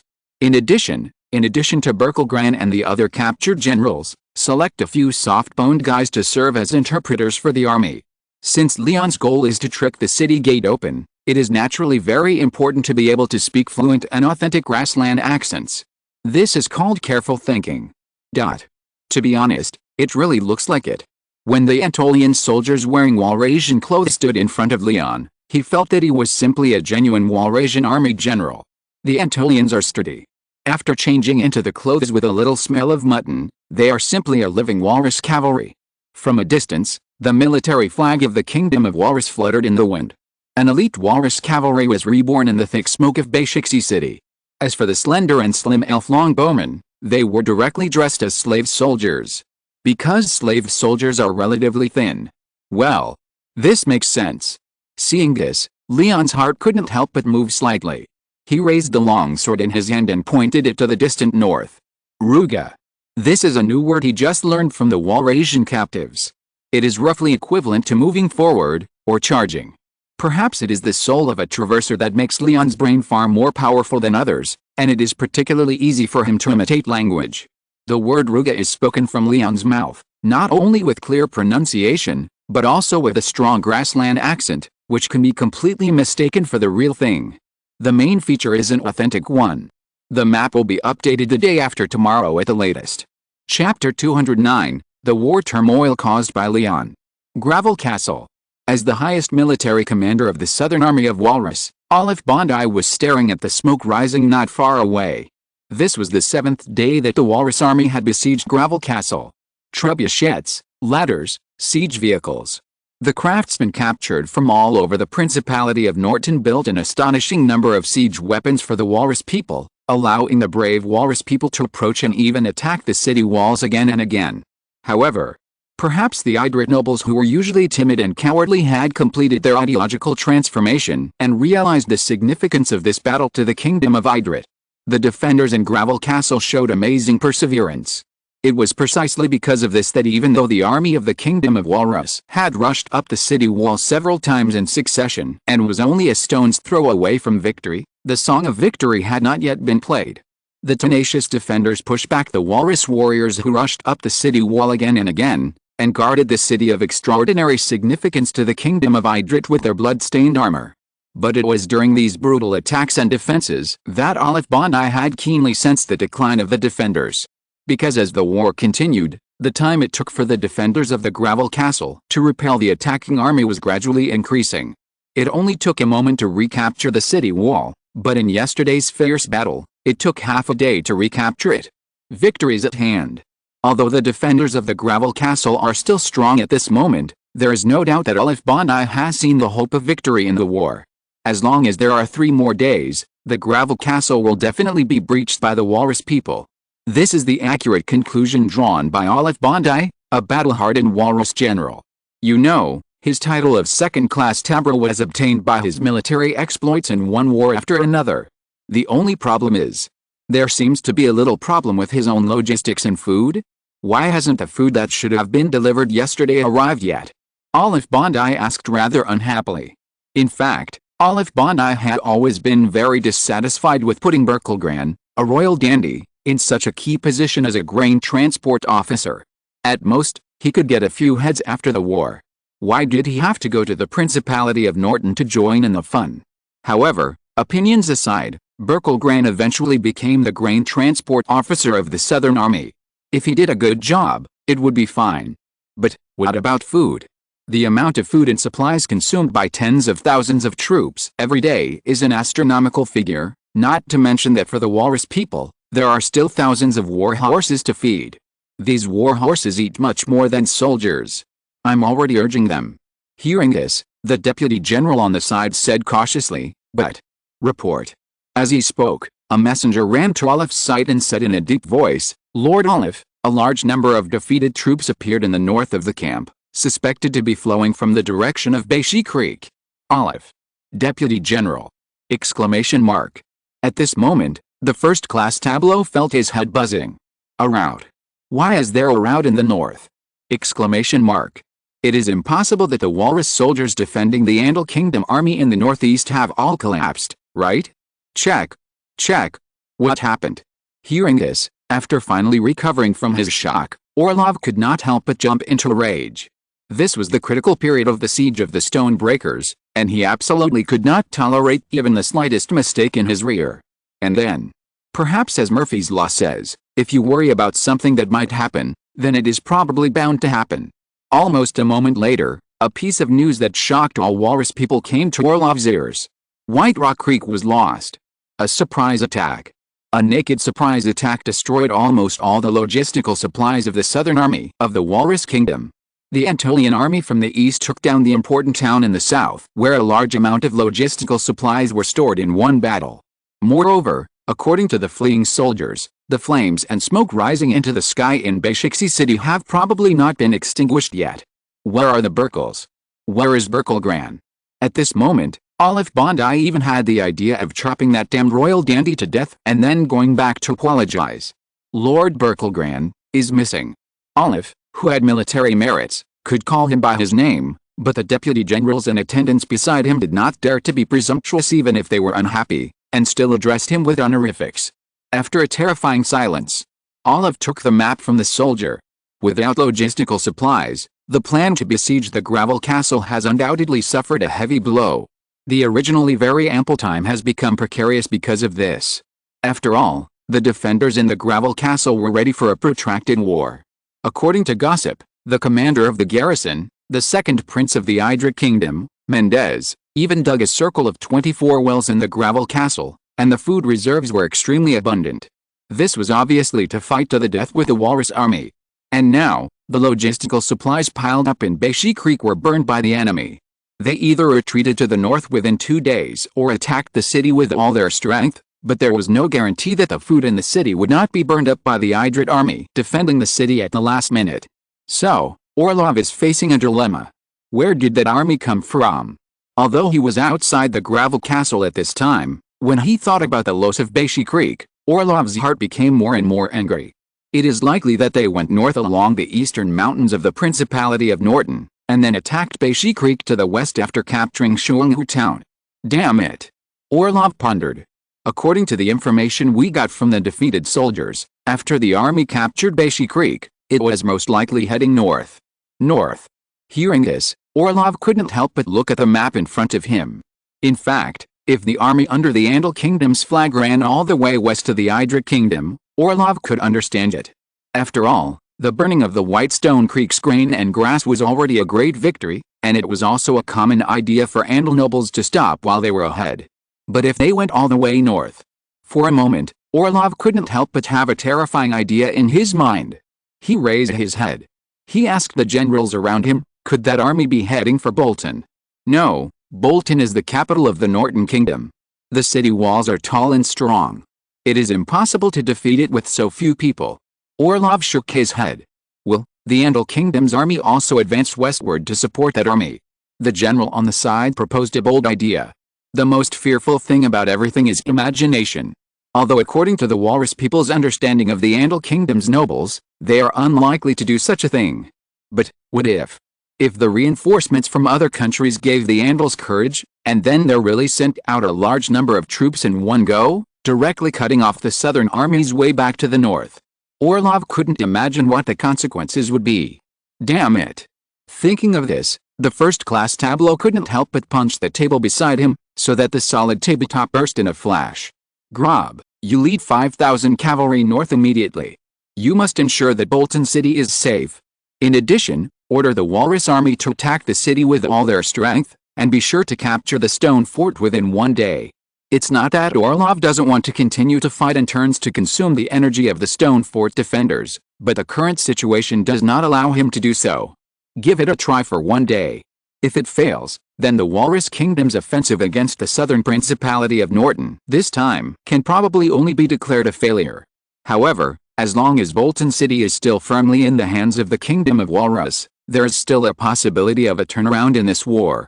And even if the city is attacked with all its strength, the most casualties will definitely be the slave soldiers who suffer the most. On the contrary, it can also reduce the logistical pressure of the Walrus army to a certain extent. For the defenders of the stone fort, this is the most difficult day they have experienced since the outbreak of this offensive and defensive war. The army of the Kingdom of Walrus does not know what is crazy. At least within the sight of Prince Mendez of Idrid, the 4 walls, 4 directions. On this day the Kingdom of Walrus launched the largest siege since the war began. At a glance, it was densely packed. It felt as if the stone fort was not taken today, there would be no chance to take it. I'm afraid you are right. Standing behind Prince Mendez, Count Felden, with a bloody face, gave a positive answer to this conjecture. What the Earl means is. Hearing this, Felden said, the strategic intention of the Walrus army has always been very clear, that is, to constantly use slave soldiers to consume our energy and crush the resistance of the soldiers defending the city. And now, almost all the Walrasian troops have pressed forward, and even the cavalry that had been waiting outside the city has disappeared. There is only one reason for such an abrupt change, that is, there is a high possibility that some unexpected incident has occurred behind the Walrasians. Either the Andal Kingdom's army has finally launched an attack on the Walrasians, or maybe the Antolians have achieved amazing results. At this point, Earl Felden's voice became a little uncertain. In his opinion, the former possibility is obviously greater, and the latter is purely used to make up the numbers to show his analytical ability. After all, the Antolian army heading north this time only has a total of about 2,000 people, and it is really not enough for the Walrasian army to make such a big scene. Earl Felden is right. The victory or defeat of this battle depends on this one move. Give money to the soldiers. Give money to everyone. Kill more than 10 enemies with a single blow, and you will be an honorary knight. In this era, giving money is obviously the most effective way to boost morale. As the Prince of the Kingdom of Idrid, Mendez has never been a short-sighted and stingy guy. As long as he defends the Gravel Castle, he will be able to take the throne in the future. Compared with the reputation and political capital that this battle can accumulate for himself, compared with the great significance of this battle to the Kingdom of Idrid, those shining coins are really insignificant. Your Highness is wise.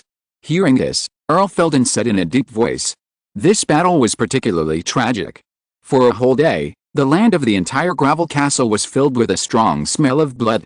However, it was precisely in this wave of shouting and killing that Prince Mendez's strategy of adding money achieved an effect that cannot be ignored. The defenders were already in an advantageous position, and the nobles of the Kingdom of Idrid stepped onto the city walls under Mendez's half-forced and half-appealed slogans. One knight after another used their armor and swords to block the desperate battle of the walrus people, until the afterglow of the setting sun was sprinkled on this battlefield. Looking at the walrus army gradually retreating to the north, Mendez finally breathed a sigh of relief. There were 3 earls who died in the battle alone. In addition, there were 8 viscounts, 27 barons, and countless low-level nobles such as knights and honorary knights. However, the stone fort was finally defended. The redbud flag of the Idrit royal family still fluttered over the city, and the corpses piled up on the city walls and under the city walls were even more full. What happened in the north? Seeing that the army of the Kingdom of Walrus began to retreat to the north, and the army that originally besieged the stone fort also began to slowly retreat, Mendez became more and more curious. But no matter what happened, this battle was still a tragic victory. Horizontal ellipsis. At this moment, in the capital of the Duchy of Norton, south of Bolton, a cavalry of the Kingdom of Walrus with a scale of thousands of people slowly marching towards the city gate. After 3 days of marching, the walls of Bolton have been exposed to the eyes of this cavalry. The rough figure, messy hair, and the fishy smell with a bit of barbarity and recklessness emanating from the inside out are the most unique business cards of the walrus people. The taste is right. This is Leon's evaluation of the group of Antolian soldiers following him. From the initial discomfort to the calm integration afterwards. As long as they don't speak, no one will doubt the identity of this army. And even if they speak, the calcium-deficient walrus captives can tell the origin of this army. They are the army under the command of Berkelgran, and they are also the vanguard of the southern line of walrus. They will bring the latest news of the great victory on the southern line to the defenders of Bolton. Mr. Marcus, the capital of the Principality of Norton is in front of us, Bolton. One, who was following Leon, reminded him softly. Watch your words, Lieutenant General. Leon glanced at one beside him and said, I am the first-class Doran of the Kingdom of Walrus, Lika Andra. If you're listening to this novel on a channel other than Fanfic World, it means they downloaded and uploaded it without effort. We cordially invite you to visit our channel, Mundo Fanfic Novelis. There you'll find the original version of this story and you can explore many other novels of various genres. We're waiting for you to immerse yourself in a world of incredible novels. Chapter 210, Mr. Lie does not know how to respect the elders and love the young. Bolton. This time, the Walrus Kingdom marched south, and the Walrus Monarch dispatched a total of 1 first-class Tabro, 3 second-class Tabro, 17 first-class Doran, and 32 second-class Doran. Among them, 3 nobles with the title of second-class Tabro were Olaf Bondi, the commander of the Southern Army, Kandra Lapa, the Deputy General of the Southern Army, and Ramisol Gran, the commander of the Eastern Army. The only first-class Tabro was Bruni Bend, who guarded Bolton, the capital of Norton. Compared with the southern and eastern fronts that faced the enemy directly, Bruni Bent was actually the one with the most outstanding military exploits among these people, and he was also the oldest one. Now he is nearly 70 years old, and he has made great contributions to the Walrus Kingdom. He has never been defeated for many years and was once called the military god of the Walrus Kingdom. However, the military god is now old after all. So this time, he did not lead his troops to the front line, but guarded the town of Bolton. But for the soldiers of the Kingdom of Walrus, Bruni Bent, an old general who had served 3 generations of walrus monarchs, was like a mascot in the eyes of the walrus people, with extraordinary symbolic significance. The soldiers of Walrus firmly believed that as long as he was there, the Kingdom of Walrus would continue to win one victory after another. It was noon at this time. Although the old veteran was no longer as brave as before, he could still finish half a sheep in one meal. Coupled with the milk wine of the Kingdom of Walrus, Bruni Bent felt refreshed. Just as the old general was eating, the soldier outside the door walked in with a happy face. Lord Bruni. A great victory on the southern front. Oh. Hearing this, Bruni raised his head, and a trace of clarity flashed in his slightly turbid eyes. The war on the southern front should not be delayed too long. As the coalition forces of various countries arrived at the border of the Kingdom of Andal, the Kingdom of Walrus had actually sent several letters in succession, urging the commander of the Southern Army, Olaf Bondi, to end the war as soon as possible. However, these orders were all rejected by Bruni. The veteran was very clear about Olaf Bondi's strategic intentions and quite agreed with him. Compared with the storming of the stone fort, the loss of the Walrus army could be minimized to the greatest extent by consuming the fighting will of the Idrit army through a siege that lasted for many days and the siege of the slave soldiers. However, Bruni was somewhat anxious. And now, the good news is finally here. A great victory on the southern front. This means that the southern army of the Kingdom of Walrus can finally free up its hands and show those opponents of the Kingdom of Walrus a little color. This means that the Kingdom of Walrus has almost locked in the victory. This huge territory that originally belonged to the Principality of Norton will surely become a horse farm for the people of Walrus to gallop freely. Let's go. I will personally welcome the returning warriors. Bruni stood up suddenly and finally showed a smile on his wrinkled face. With a creaking sound, the gate of the Norton capital was slowly opened in front of León. This made Leon's little heart beat faster. A sneak attack is different from a sneak attack. With a new skin of the Walrus people, the Antillean army led by León is even more like the Walrus people than the Walrus people. A forced sneak attack is the lowest end tactic. The enemy personally opens the city gate is a high-end operation. Looking at the city gate that was slowly pushed open in front of him, one felt that his entire cognition had been sublimated. The tactics of the Marquis were really too strange. So much so that this was the first time he realized that sneak attacks could be done this way. However, although he was shocked, Juan quickly adjusted his mentality. The time to test his acting skills was coming. At such a critical moment, he must not let his lord down. You know, despite the hard work along the way, I am still not familiar enough with the bird language of the Walrus people. Therefore, León simply found a big guy among those spineless translators to act as a front. He and Juan pretended to be the translator's adjutant. Don't shake. If you show your fear, I will definitely kill you with a knife. León patted the scabbard on his waist and whispered in the translator's ear. Understand. Understood. As he spoke, a slightly hunched old man, surrounded by a group of generals and soldiers, walked out of the city like a moon surrounded by stars. This is definitely a big fish. As early as on the way to Bolton, León had already roughly understood the current situation of the Walrus army from Berkelgran. 3 second-class tableaus are stationed at the front line, and the only first-class tableau is guarding Bolton. Bruni bent. That person must be Bruni bent. Only that mascot-like figure could receive the respect of General Walrus with such an old body. Seeing this, the translator in the front quickly turned over and dismounted, knelt on one knee and said, First Class Doran Yarwa Lila greets Lord Bruni. Yarwa Lila. Bruni was stunned for a moment and said, I don't seem to have heard of this name. I was just a first-class Haji under Lord Olaf Bondi before. Because of my military exploits in the southern battlefield of the Principality of Norton, I was promoted to first-class Doran by Lord Olaf Bondi.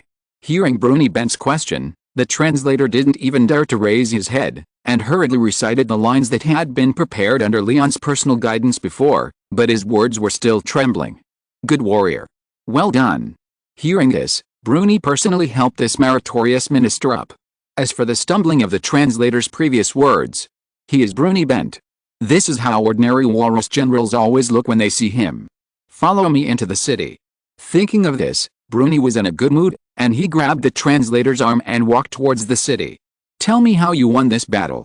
I thought it would take another 7 or 8 days to hear the victory news, but I didn't expect Olaf Bondi to have such talent. Bruni asked as he walked. Hearing this, the translator, who was already forced to do something, was speechless. Master Lai didn't teach him this question before. At this moment, the translator's legs began to tremble uncontrollably, and cold sweat ran down his back. So much so that he couldn't help but look at León, who had been following behind him. I can't act anymore. Huh? Bruni Bent couldn't help but frown. A bad feeling rose in his heart. Seeing this, León was quick-eyed and quick-handed, and slapped Bruni's wrinkled face with a scabbard. Kill. And. Chapter 211, Master Lai comes to Bolton. At this moment, time seemed to have stopped. Everyone was stunned. Especially the Walrus generals following Bruni. What did they see just now? A first-class Doran deputy general slapped a first-class tableau in the face with a scabbard. And this first-class tableau has an identity that all Walrus people fear. Is this world crazy? However, compared to others, Bruni himself was the most confused at this moment. Although Leon's scabbard did not take his life, it also made the old general, who was only 70 years old, dizzy. Falling to the ground like this. No matter how brilliant his previous record was, Bruni Bent was old after all. His body functions were no longer the same as before. Even if he realized that something was wrong in his head, His old limbs could not keep up with his messy thoughts. Just when everyone was in shock, Juan, who had been ready for battle, grabbed Bruni, who had fallen to the ground, and the sharp blade left a striking blood mark on the neck of the veteran. The Antolians had a new hostage. A new hostage who was far superior to Berkelgren in terms of status and influence. Kill! With Leon's roar, the Antolian soldiers behind him drew their weapons from their waists and slashed at the walrus soldiers on both sides of the road. In a blink of an eye, everything turned upside down. Bruni was captured. The walrus people were defeated. The invincible Antolians entered the city. As the calls came from the army one after another, the elven longbowmen, who had long been unhappy with wearing slave soldiers' costumes, vented all their anger on the walrus people in front of them.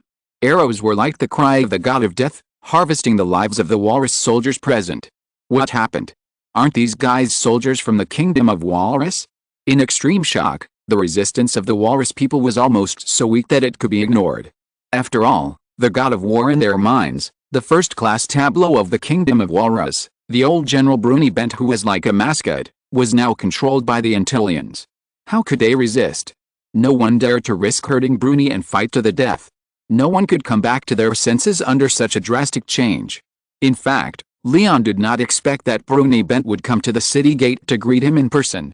This move undoubtedly brought great convenience to the Antolian warriors, allowing the Antolian soldiers to directly capture all the senior walrus officers in the city, paralyzing the command system of the Bolton garrison in an instant. So that the sneak attack on the city of Bolton was much smoother than Leon expected. Even when the Antolians launched a sneak attack on Bashixi, at least there was Basil Houghton trying to turn the tide in the chaos. And now, even though there are more soldiers stationed in Bolton, they cannot form an organized resistance at all. Even if the soldiers of the Kingdom of Walrus attempt to fight to the death, who dares to shoot arrows when Leon pushes the Walrus generals led by Bruni forward? Who dares to charge? It is precisely because of the above reasons that the Antolian soldiers hardly fought, and they completely controlled the inside and outside of Bolton City despite being outnumbered, and obtained nearly 4,000 walrus prisoners of war. As the double-headed eagle flags symbolizing the Ximena family were planted on the walls of Bolton, Leon's plan to go north has achieved phased results. Or to put it more directly, it has achieved extremely remarkable results. Even Leon himself never thought that he could make Bruni Bent his prisoner with this battle. My Lord Marcus. Stein's face was full of joy. This battle is really too shocking. Even though he was also the executor of this plan, until this moment, Stein's heart was still filled with a dreamlike feeling. This is really too incredible. How many prisoners were taken?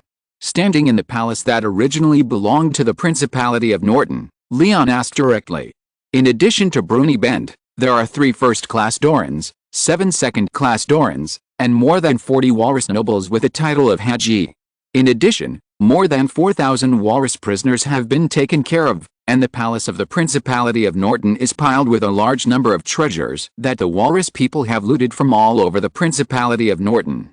Speaking of this, Stein's eyes were red. Now Anatolia is in need of money. The development of the abandoned land needs money, and the reconstruction of the south bank of the Meyerson River needs money. Such a large amount of money will make people jealous. It's probably impossible to take everything away. Bring some trustworthy mercenaries with you and take the most valuable and easy to carry treasures. We can't stay here for long. Although Leon wanted to pack all these things back, but this was obviously impossible. The reason why Leon was able to take down Bolton so easily was because of the time difference brought about by the message transmission. If he was blinded by the large number of treasures in the Norton Palace and his mind was polluted, it would probably be more trouble than gain. There was no way. Even though the city of Bolton was now controlled by the Antolian army, the southern army of the Kingdom of Walrus in the south of Bolton might have received the news. Even though he had enough hostages in his hands, Leon didn't dare to gamble with the walrus army. So, if he stayed in Bolton for too long, he wouldn't be able to leave even if he wanted to. Let the soldiers rest as soon as possible, and we will march eastward tomorrow morning. With those captured walrus nobles leading the way back should be much easier. Yes. Although he could only take a few of the treasures in the Norton Palace, Stan understood that Leon's decision was extremely correct. After all, in his previous military career, he had seen many mercenaries who sacrificed their lives for money. After a moment, Stan asked, "Does the Marquis want to meet Bruni Bent? That old guy is very noisy. Meet him." Hearing this, Leon couldn't help but hesitate. Punching the Nansha nursing home and kicking the Bihe kindergarten. Leon has always had the good character of respecting the elderly and loving the young. Facing the old man with his scabbard touching his face, he felt a little weird. No more. Thanks to Jin Burgio, Broken Sword Love, and Purple Cherry Blossoms flying for supporting the military pay. You can pick any treasure in the Norton Palace. Chapter 212. The Walrus people are completely confused. Bolton City, prisoner of war camp. The so-called prisoner of war camp was actually a temporary conversion of the palace's stables. Although the horses in it had been taken away by the Antolians, the unique smell of livestock would not dissipate in a short time. At this moment, Bruni Bent had actually become autistic. Looking up and looking around, the generals of the Kingdom of Walrus were tied up neatly, one by one. He didn't know why this happened.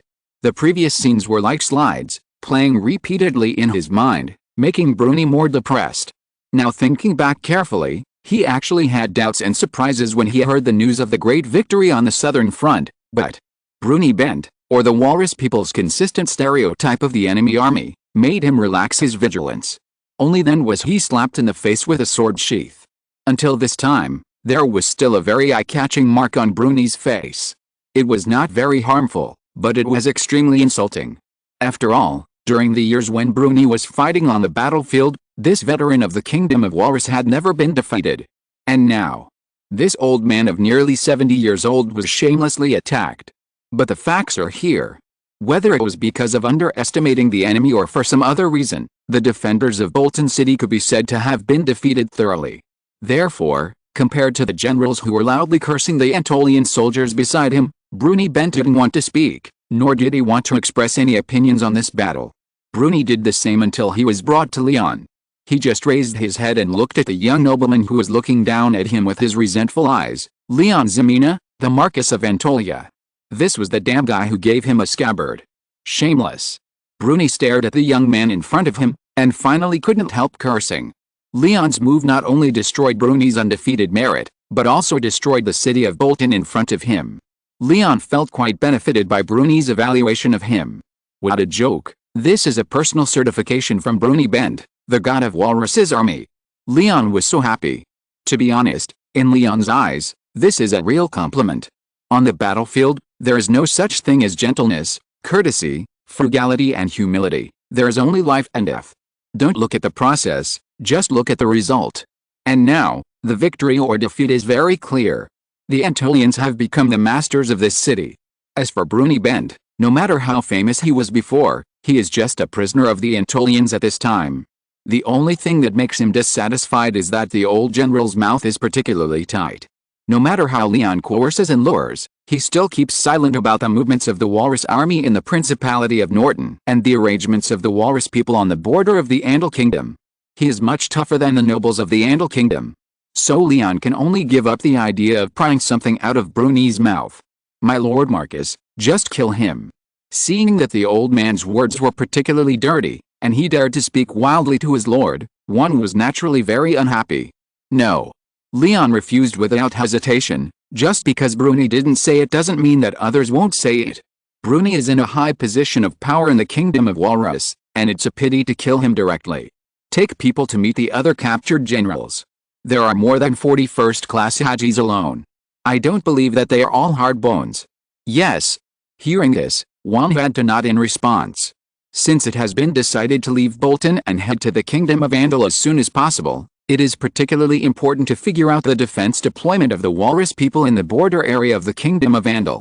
Bolton, as the core of the Walrus Army's southern expedition, is the most important hub for communicating the eastern and southern fronts. Even if Bruni doesn't say it, others will spit out some useful things. Of course, compared to Bruni, the other Walrus generals naturally would not have the privilege of meeting Leon. Dare not to speak? If you don't speak, I'll break your legs. And Leon finally found some strange characteristics in the Walrus people. It's useless to reason with these guys. Just beat them up, and when you beat them half to death, they will naturally speak. If Bruni Bent is not really at the age of half of his body buried in the ground in this era, it would be difficult to deal with if he got some problems. Leon really wanted to toss this guy well. A few days later, when the first warm breeze of the midsummer morning blew over the city wall, The 5,000 walrus cavalry led by Grob, the first-class commander of the Walrus Kingdom, finally rushed to the outside of Bolton, the capital of the Duke of Norton. However, what was left for the walrus people was only an empty city and corpses all over the ground. Nearly 4,000 bodies of the Bolton City garrison were piled outside the 4 gates of Bolton City. Vultures circled in the sky, and blood dyed the mud red. Looking from afar, it was heart-shaking. This was the method used by the Walrus Army to treat the Norton nobles when they went south. And now, Leon returned them in full. Nearly 4,000 walrus prisoners of war were all sacrificed by the Antolians before evacuation. There was no way. Turning into the wind was an important guarantee for fighting behind enemy lines. Leon certainly couldn't take so many prisoners away. So he only took away prisoners with a title of first-class Haji or above, and even the walrus nobles with a title of second-class Haji were not spared. Grob looked at the scene in front of him in disbelief. He was completely stunned. Not only him, but also the walrus cavalry behind him were also stunned. In fact, on the way north, they had already imagined countless possibilities. However, no matter how much they guessed, they did not expect the fall of Bolton City. After all, this is a strong city guarded by the first-class tower, Bruni Bent. But what did they see? They saw an unprecedented and unrepeatable defeat. It's bad. Something big happened. Grob realized at that time that it was not good. Not only was Bolton gone, even Bruni Bent had no news. If the Antolian army really returned to the Andal Kingdom safely, where would the face of the walrus people be? The Antolians, under the siege and interception of tens of thousands of walrus troops, almost crossed the entire Norton Principality from south to north. At this moment, Grob could even imagine the royal family's rage. Chase everyone all the way east. Chase at full speed. Be sure to catch up with the Antolian army. Grob roared with all his strength. Even though he had realized in his heart that the possibility of catching up with the Antolians was already very small. But at the moment, Grob had no other way. The only thing he could do was to fight as hard as he could and hope that the Antolian army could be stopped by the Eastern Army of the Kingdom of Walrus before the border, and... Chapter 213. Now even the Andal nobles were confused. What are the Walrasians thinking? Leon can actually roughly guess. The Antolian army thrived in the areas controlled by the Walrasians, burning military rations, conquering important towns, and even capturing the elderly first-class tableau. Apart from anything else, Olive Bondi, the commander of the Southern Army, will definitely be engraved on the pillar of shame of the Walrus Kingdom. But for Leon, what does this have to do with him? The purpose of this battle is certainly not just to give the Walrasians a knife to cut their buttocks and open a big eye. Leon is not that boring. The results that can be achieved are what Leon, the pragmatic lord, values most. You know, from the south bank of the Meyerson River to the capture of Bolton City, the Antolian soldiers have completed the gorgeous transformation from no horses per capita to 2 horses per person. So many war horses, it was unthinkable in the past. With these war horses, the Antolians don't need to catch cattle in abandoned places at all. As long as Leon wants, the Antolians have enough to form a powerful cavalry with the spoils of this battle. This is more than 3,000 war horses. And each of them is fat and strong. Of course, war horses are just one of the results of the battle. Leon has taken out a lot of good things from the Norton Palace.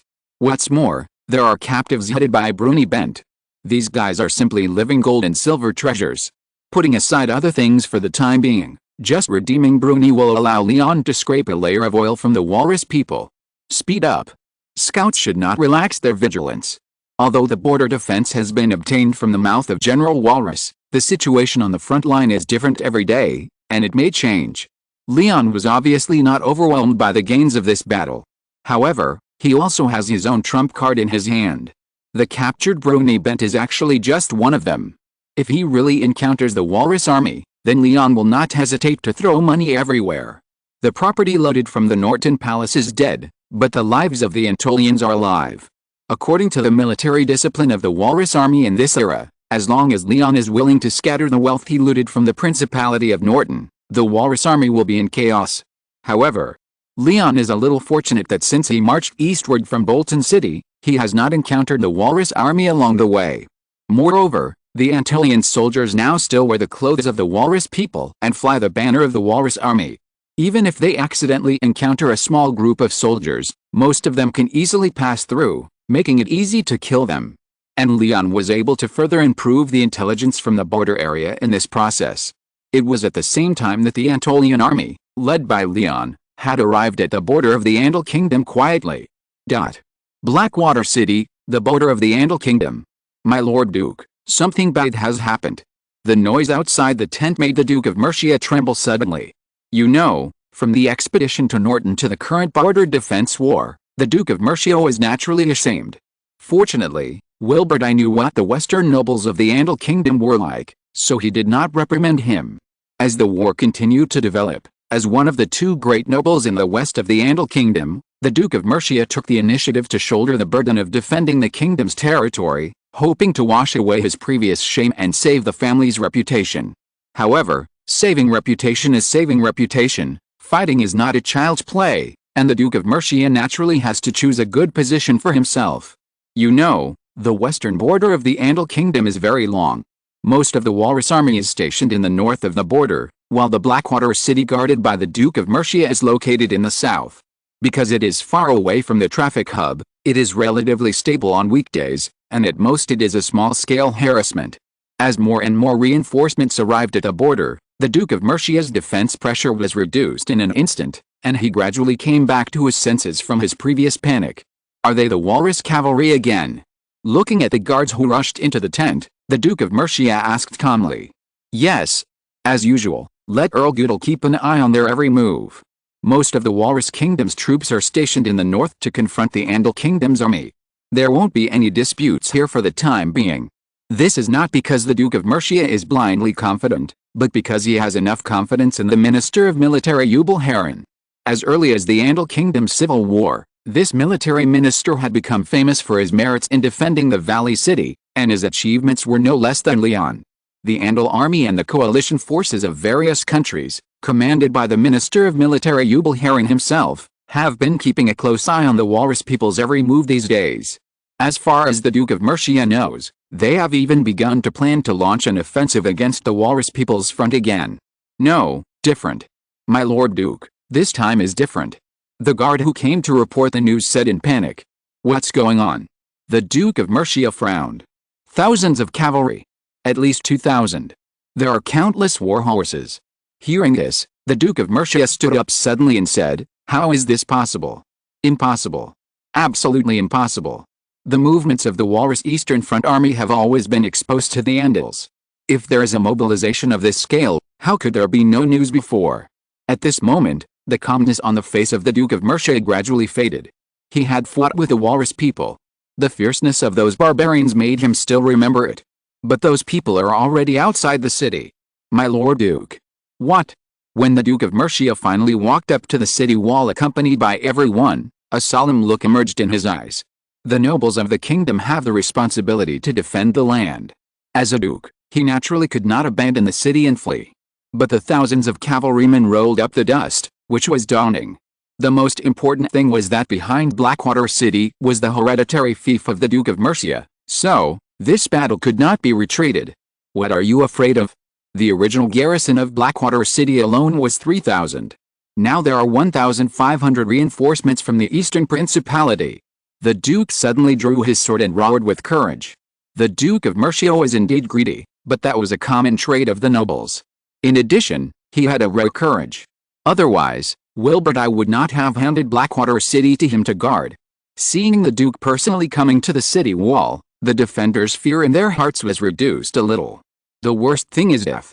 The Walrus people are indeed fierce, but behind them is the territory of the Andal Kingdom. The conscripts did not have any patriotism, but what they knew was that the Walrus people were much more terrible than the Andal nobles. If this city was lost, they would definitely not survive. However, just when the Duke of Mercia was determined to defend the city to the death, the flags of the Walrus people fell one after another. In their place, a flag that looked familiar to the Duke of Mercia was replaced. Is that the flag of the Antilians? At this moment, the Duke of Mercia's brain crashed as expected. No more. Chapter 214 The huge sensation caused by Leon. When the familiar flag came into view, Duke Mercia was completely stunned. You know, Duke Mercia had met Leon before during the civil war in the kingdom. Not only had they met, but they had also drunk together.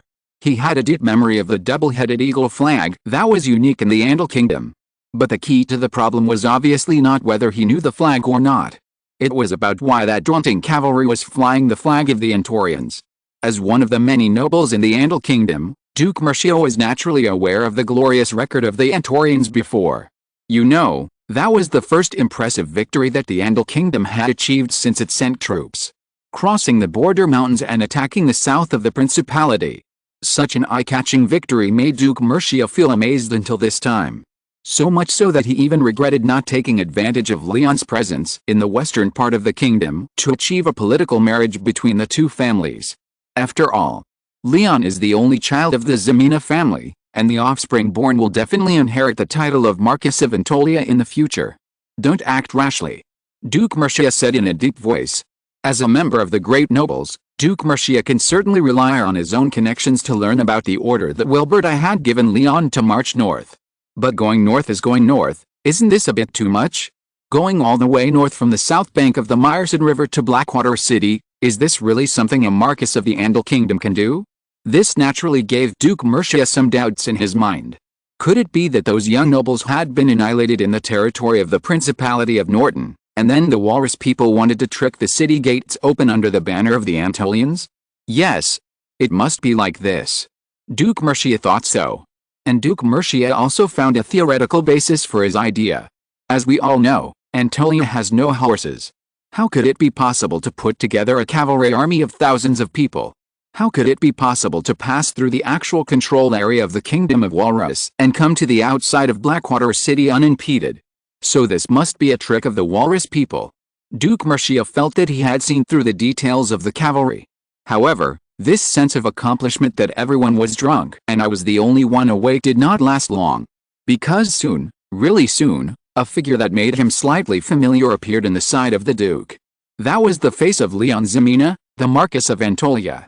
Although they had only met a few times, the Duke of Mercia was too impressed by this face. After all, looking at the aristocracy of the entire Andal Kingdom, he has never seen even a handsome man more handsome than Leon.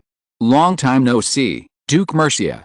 It was not until Leon sat down in the tent of the Duke and sent a cordial greeting to the old acquaintance that the Duke of Mercia finally came back to his senses.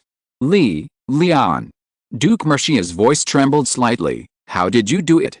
No matter how hard the Western noble racked his brains, he couldn't figure out why Leon, who was still on the south bank of the Myerson River a month ago, suddenly appeared on the western border of the Andal Kingdom. It would be fine if he came from the rear, but Leon clearly came from the direction of Norton controlled by the Walrus people. Are the Walrus people blind? Are they just watching this Antolian army swaggering past them? It's just luck, Leon said modestly as always. However, modesty aside, Leon still roughly explained the results of his trip to Duke Mercia. For example, the attack on Bashi Creek, and the conquest of Bolton. Duke Mercia was stunned when he heard this. What kind of operation is this? Not to mention that he has never seen it. I'm afraid that in the hearts of the nobles of the entire Andal Kingdom, this is something they dare not even think about. And it was easy for Leon to say, but every step required great courage, great confidence, and great risks. But no matter what, Leon succeeded. He went all the way north from the south bank of the Myerson River. Not only did he temporarily restore Bolton, the capital of the Principality of Norton, on the way, but he also joined forces with the army at the western border of the Andal Kingdom. This is simply a slap in the face of the Walrus people. Such important news must be presented to the Minister of Military Eubal Harlan immediately. No. Not only Eubal Harlan, but also directly to the capital. Let His Majesty the King know this news. When he finally recovered from the shock, the Duke of Mercia said excitedly, the Walrus people are not invincible, and the army of the Andal Kingdom is not all chickens. At this moment, the image of the young Marquis became extremely shining and dazzling in the eyes of the Duke of Mercia. That's right. Leon seemed to have thought of something and said, during this trip north, the Antolians also captured a lot of nobles from the Kingdom of Walrus. I hope that the Duke will vacate some tents to detain prisoners of war as soon as possible. Prisoners of war. Hearing this, the Duke of Mercia was stunned. First-class tableau, Bruni Bent, and more than 50 Walrus nobles with titles above first-class Haji. Leon once again released a bombshell. Bruni Bent. The Duke of Mercia felt that this name sounded familiar. And then, He opened his mouth wide as expected. Brony bent. In just half a day, the Duke of Mercia's brain had crashed for the second time. Leon, are you sure that man is Brony bent? Of course. Leon nodded seriously. That guy was knocked down by my scabbard when he was welcoming the so-called Walrus army at the gate of Bolton City.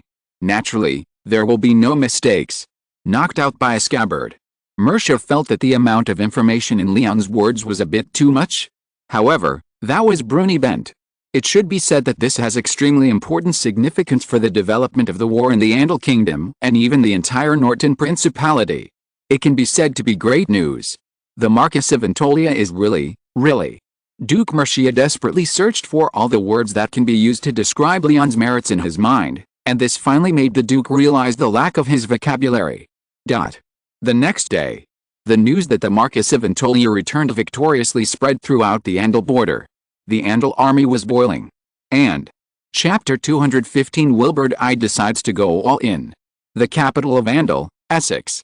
The midsummer sun shines on the marble columns with reliefs in the palace, casting a clear light and shadow on the ground. The flowers on both sides of the road have already bloomed, and in this annual midsummer season, they exude a quiet and refreshing floral fragrance. The waiters and servants walked quickly on the stone slabs in the palace, and they seemed to be afraid to make the slightest noise. As the supreme ruler of the Andal Kingdom, Wilbur I was obviously not at ease during this period. After all, no normal king can laugh when the enemy army is approaching. At this moment, he turned a blind eye to the luxurious decorations in the palace and the fresh fruits in the gilded fruit plate, and just stared at the map of the Andal Kingdom with a serious face. Wilbur I was quite pleased with the results achieved by the Antolians in the south of the Principality of Norton, but he knew that although the Marquis of Antolia was loyal and brave, a local victory was not enough to influence the entire war situation. What's more, although the remnants of the restoration of the country are hateful, compared with the difficulty of expelling the Walrus army, the remnants of the restoration of the country can only be regarded as an appetizer. Fortunately, as time goes by, the coalition forces from various countries have arrived at the western border of the Andal Kingdom one after another, which makes the current enemy in our strength comparison a little better. But what Wilbur I did not expect was that after the results of the war in the south of Norton, the young Marquis of Antolia actually brought him a bigger surprise. To be honest, the reason why Wilbur I wanted Leon to go north was really just to let him cooperate with the Idrid army, so as to contain part of the Walrus Kingdom's troops and reduce the pressure on the Andal border. But, just yesterday, when the battle report from the Andal border was delivered to the palace, Wilbur I was completely stunned. At that moment, his degree of shock was no less than that of the Duke of Mercia. What kind of nobleman was it that could go all the way north under the pursuit and blockade of the Walrus people? What kind of calm mentality and firm will can one have to fight all the way and achieve such brilliant results? Exclamation mark. What's more, there are elves in the Antorians' army? Exclamation mark. The elves are not dead? It is possible that they have reached some kind of deal with the Antorians? Wilbur I was not clear about the above, and he had no time to figure it out. But what he knew was that the current situation was not good, but very good. For many years, the Andal Kingdom has never achieved such brilliant results in the battle with the Walrus people. The young noble not only successfully completed the initial order to support the Kingdom of Idrid, but also exceeded the task. The food and grass of the southern line of Walrus army was gone. The capital of the Principality of Norton also briefly planted the flag of the Andal nobles. Even the first-class Taberbrony bent of the Walrus Kingdom became a prisoner of the Andal Kingdom. Or to put it more directly, he became one of the dozens of prisoners of war of the Antorians. León Ximena is his lucky star. He is the paladin of the Andal Kingdom. Even though the nobles are powerful and not conducive to the stability of the royal power in a strict sense, it is wartime now. How can Wilbur I have the mood to consider these things? What's more, it was his own Leon who ordered him to lead the army north, so no matter what the king thinks in his heart, at least he must reward him on the surface. Your Majesty. The king's guards knelt on one knee and said, "The nobles of the imperial meeting are here. Let them in." At this moment, Wilbur I finally gathered his mind, but it seemed that he was filled with a strong confidence. As soon as the nobles present sat down, Wilbur I said without hesitation, "The time for the decisive battle has come." The king's eyes swept across the nobles of the capital who were attending the royal meeting. "I believe you have all received the news that the Antolian army has achieved an unprecedented victory. And most importantly, This young Marcus brought the kingdom accurate information about the border garrison of Walrus.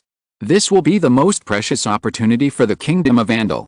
Listening attentively to the bold words of their own king, the nobles present were also somewhat moved. Because what Wilbert I said was the truth, and the kingdom of Andal actually had no other choice. Seeing that most of the nobles present nodded slightly, Wilbert I immediately issued an order. Secretary of the court, Duke of Home, Silverburn, you personally lead 1,000 cavalrymen of the kingdom and temporarily recruit 10,000 conscripts to support the border during these days. León Ximena, Marquis of Antolia, commander of the Southern Army, serves as Deputy General of the Military Minister Eubal Heron. In this battle, we must drive the Walrus people back to the north of the Chillon River in one fell swoop. Wilbert I was so excited that he punched the table in front of him, but he didn't feel any pain at all. He just felt that his heart, which had been suppressed for a long time, was finally released. The current situation is very good, so Wilbert I decided to go all in. The victory or defeat of this battle depends on this one move. Hearing the order of His Majesty the King, the nobles present also hurriedly responded and said yes. After all, although Wilbert I's face was slightly excited, it was obvious that His Majesty the King's mind was still clear and his thoughts were clear. This can be seen from his words, drive the Walrus people back to the north bank of the Chillon River. Yes, Wilbert I's goal has never been to restore all of Norton's territory. Although the area north of the Chillon River is also claimed by the Duke of Norton, it is all a vast plain, with a sparse population and no strategic location to defend. Therefore, it is somewhat unrealistic to fight to the north bank of the Chillon River. As long as the land south of the Chillon River can be taken back from the Walrus people, then this battle will be considered a victory. As for Leon's deputy general, although he looks like a deputy general, everyone knows in their hearts that Leon is not an ordinary deputy general, but a deputy general with the status of commander of the Southern Army. There is no way. Even though Leon has achieved brilliant results, the garrison on the border has always been commanded by Eubal Harlan. Changing generals before a battle is a taboo on the battlefield. Only by first confirming the issue of command in writing can the army of the Andal Kingdom avoid fighting on its own. This battle must win. Wilbert I said in a deep voice. No more today. After the war, it's time to go back to farming. If you have any ideas, extras, or suggestions, you can put them forward. The Book Friends Circle has opened a new, crowdfunding book writing building. Chapter 216 Leon is as kind as an angel. The border of the Andal Kingdom, the Walrus military tent. The birds outside the tent chirped non-stop, and somehow, it was so annoying. As the commander of the Eastern Army of the Walrus Kingdom, Ramesel Gran was frowning tightly at this time. Abnormal, very abnormal. In the past few days, the movements of the Andal army can be said to be quite abnormal. According to the clues provided by the Walrus scouts, from time to time, there were bursts of deafening cheers in the Andal city, which was dozens of kilometers away. Could it be that reinforcements have arrived again? This undoubtedly set off alarm bells in Ramesel Gran's heart. You know, as a member of the royal family of the Walrus Kingdom, Ramesel Gran, a second-class tableau, is not a mediocre person like Berkel Gran. He is a strong contender for the throne of Walrus. Otherwise, he would not be worthy of such an important task. So as soon as he realized that there might be a problem, Ramesel Gran did not hesitate to send out a large number of cavalrymen to try to find out what happened in the Andal Kingdom. After all, in the past few days, the expeditionary forces from the Principality of Pelusia and the coalition forces from the eastern countries arrived one after another, which brought a lot of pressure to the Walrus people and slowly restored the morale of the Andal army, which was on the verge of collapse. But this time, before the scouts sent back the news, the messenger from the Southern Army arrived at Ramesel Gran's tent first and brought him a letter with quite explosive content. So Ramesel Gran was stunned for a long time before he finally came back to his senses. You know, among the many bad consequences brought by the Antolians, the emergency of food and grass for the Southern Army is the least important. The goal of destroying the Idrit army first failed. Bruni Bent, who was guarding Bolton, was defeated and captured. The original battle plan of the Kingdom of Walrus completely collapsed in a moment. Almost in the blink of an eye, the Kingdom of Walrus went from having all the advantages to being attacked from all sides. If the supplies of the Walrus Eastern Front Army had not been transferred through Bolton, the short-term fall of Bolton City alone would have been enough to cause a devastating blow to the Walrus army. What is Orlov doing? Ramisel's face showed an obvious anger. Although they were both second-class Tabro, he was born to be one head taller than Orlov with his royal status. So, naturally, he could vent his dissatisfaction with the commander of the southern line. I told my father a long time ago that Burkle is a pile of mud that can't be helped. If he is asked to escort the grain and grass, something will happen sooner or later. Olav Bondi actually handed the grain and grass to Burkle to transport. It is really unforgivable. However, scolding is scolding. After venting his irritability, the Andal Kingdom still had to face the reality of regaining the initiative. However, just as Messire Grand finally sorted out his mood and began to consider the subsequent direction of this battle and the possible response of the Andal Kingdom, the scouts he sent out brought him a more shocking news. It even made the frontline commander of the Walrus army furious.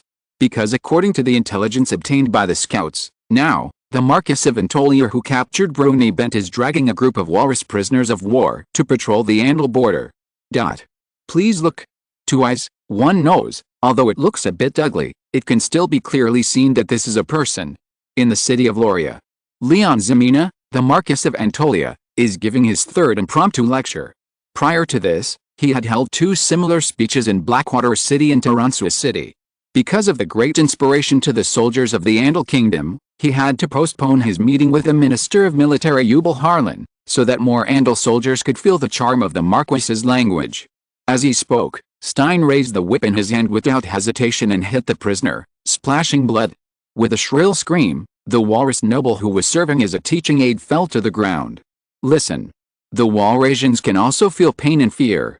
This just shows that they are not monsters from the grassland, but also living people, with the same flesh and blood. If that's the case, then why did they fail in the previous war? This is because the Walrasians did not follow the moral principles of war and launched a sneak attack while the Andal army was marching. This made the soldiers of the Andal Kingdom feel fear and panic, resulting in subsequent routs. But the Walrasians are the same. Facing the sneak attack of the Antolian army, they also returned in defeat. What does this show? This shows that as long as the soldiers of the Andal Kingdom can unite as one and try their best, they can win this battle. As Leon's voice fell, Stein raised his knife and ended the life of the first-class Haji with a puff. Leon raised his head and looked around. After a period of silence, the soldiers sitting around watching the execution burst into shocking cheers. The first-class Haji is not worth much? This was the tragic conclusion that Leon came to after learning enough information from the Duke of Mercia. Although the title of first-class Haji is equivalent to the Baron of the Andal Kingdom, for the Walrus people, only the nobles with the title of Darin are worth exchanging. In this case, it is better to sacrifice it and let it play its last remaining heat. And obviously, the effect is quite good. After all, the crowd watching the execution included not only the soldiers of the Andal Kingdom, but also the other captured Walrus nobles. Looking at the lifeless comrades lying on the ground, the fear and panic on their faces further set off the atmosphere of the lecture and enhanced the effect of learning. In Leon's view, this is really a win-win situation. First of all, the soldiers of the Andal Kingdom are quite excited because it makes their morale rise again. Secondly, he thinks that the dead Walrus nobles will probably be equally relieved. Because most of those guys were die-hard fans of the Walrus Kingdom, this prevented them from witnessing the Walrus army's embarrassing escape at some point in the future, which could greatly alleviate their inner feelings of defeat due to their own negligence. With one slash, the inner trauma of both sides was healed. At this moment, Leon felt that he was as kind as an angel. And if you're listening to this novel on a channel other than Fanfic World, it means they downloaded and uploaded it without effort. We cordially invite you to visit our channel, Mundo Fanfic Novelis. There you'll find the original version of this story, and you can explore many other novels of various genres. We're waiting for you to immerse yourself in a world of incredible novels. Chapter 217. Leon decides to close the door and beat the dog. Although some Walrus prisoners said that they didn't want to be cured by Leon. But Leon felt that in many cases, the patient's opinion could not be completely followed. Just like a lunatic never says that he is sick, a person who needs to be cured may not say that he needs to be cured. It is a common phenomenon to be stubborn. Just cut it off with a knife, clean and neat, and it will be over. Since the Kingdom of Walrus will not offer substantial benefits in exchange for this group of first-class Haji, keeping them will only waste food. It is better to raise the morale of the border garrison first, and then the small red bottle of Antolia will be easier to sell. After all, If the current war continues like this, then the small red bottle will not be needed at all. Will Antolia's business still be done?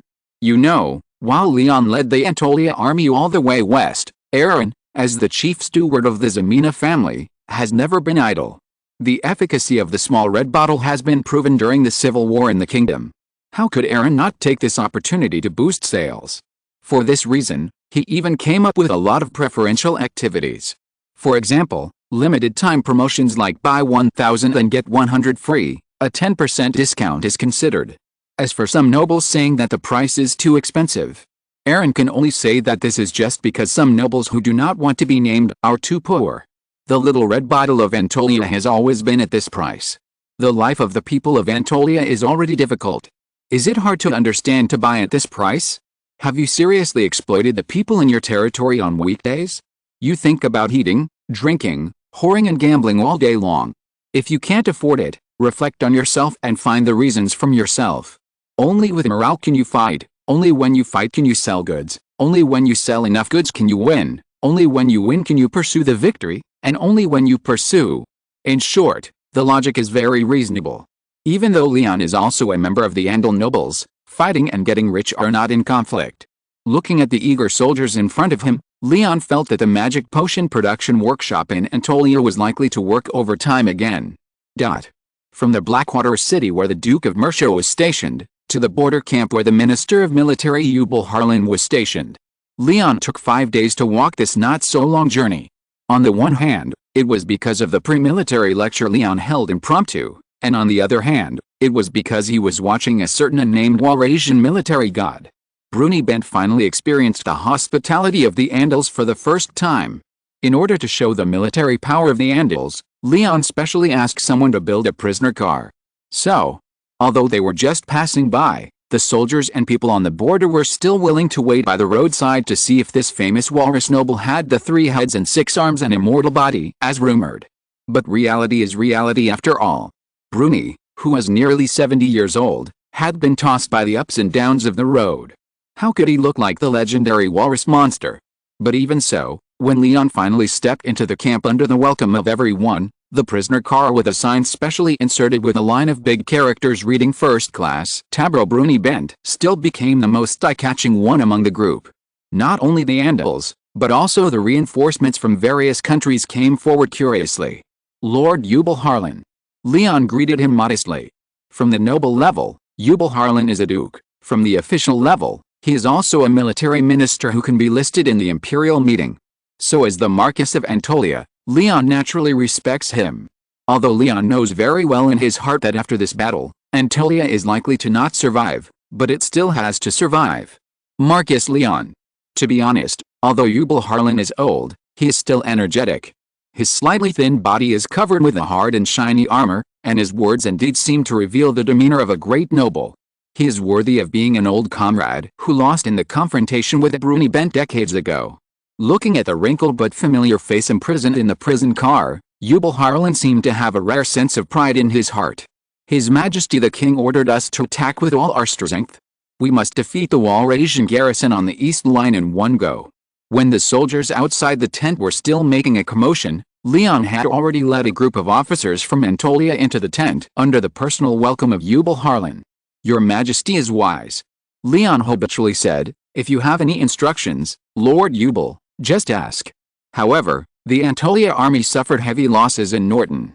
Now there are less than 2,000 people left. I am afraid it will not be able to play a big role on the battlefield of tens of thousands of people. This is really not León's excuse. Although the results of this battle were remarkable, the Antolia army led by León also suffered heavy losses. Even though they were all sneak attacks along the way, there were only 1,700 or 1,800 people left when they set out.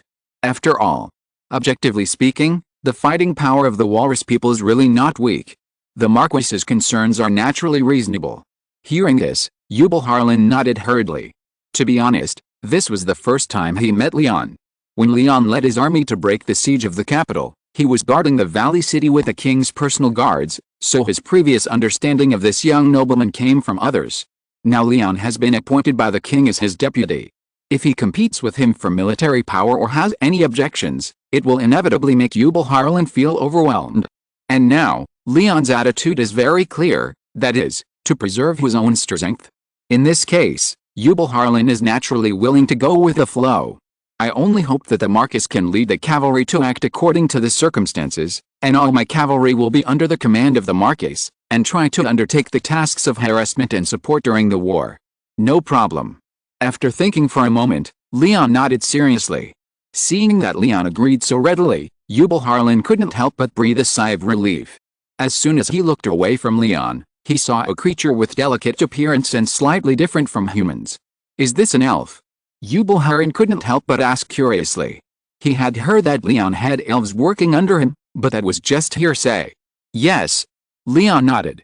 He knew that he couldn't keep the existence of the elf secret, so he introduced them directly. This is the elf elder claimant, only 144 years old. Hiss. Instantly, the Andal nobles in the tent couldn't help but gasp for the Walrasian. Only 144 years old. No more today. Damn, the chapter title is wrong, can't be changed, please forgive me, woo woo woo. Chapter 218. Leon will never forget his little red bottle. At the Andal border, colorful flags fluttered in the wind. There was a commotion around the camp. The increasingly hot temperature made the soldiers particularly restless. As the warm wind with the gravel rubbed across their faces, the high morale in the soldiers seemed to pour out in the blink of an eye. At this moment, the conscripts from various noble lords were lining up one after another to the loud beats of music. Although the knights wore shiny armor and the militia wore worn-out cloth armor is also armor. Everyone is the same. In addition, the coalition forces from the eastern countries and the expeditionary forces of the Principality of Polisia finally lined up one after another at this moment. From a distance, it was a huge crowd. However, chaos is chaos. This is the average level of military discipline in this era. Jubal Harlan didn't care about it. You know, an army like the Antolians is purely a bug. The scene in front of him is the normal situation before the expedition. Because the communication with Leon was quite smooth, Jubal Harlan immediately decided to go all in. He didn't even have time to wait for the 10,000 reinforcements from the capital. After all, if you waited for the reinforcements from the capital, then the southern line of Walrus, which came from the south of the Principality of Norton, would have arrived. Things like war opportunities are about fleeting. Since the current situation is very good, then of course we have to rush in to wash away the shame of the Andal Kingdom's embarrassing retreat in the previous confrontation. And the nobles wearing full sets of armor also looked like chicken blood. There is no way.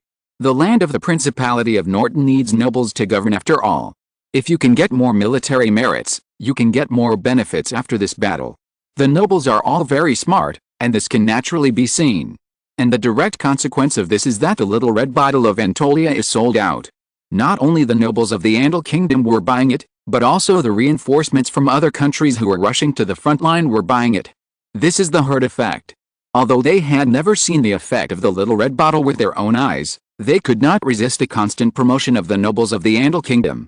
Anyway, they could not afford to be cheated, and the troops had already been sent out, so what was the point of the money? This undoubtedly made Leon feel particularly relieved. The stronger the Andal army was, the faster the war would end, and he could go back to fish and farm earlier.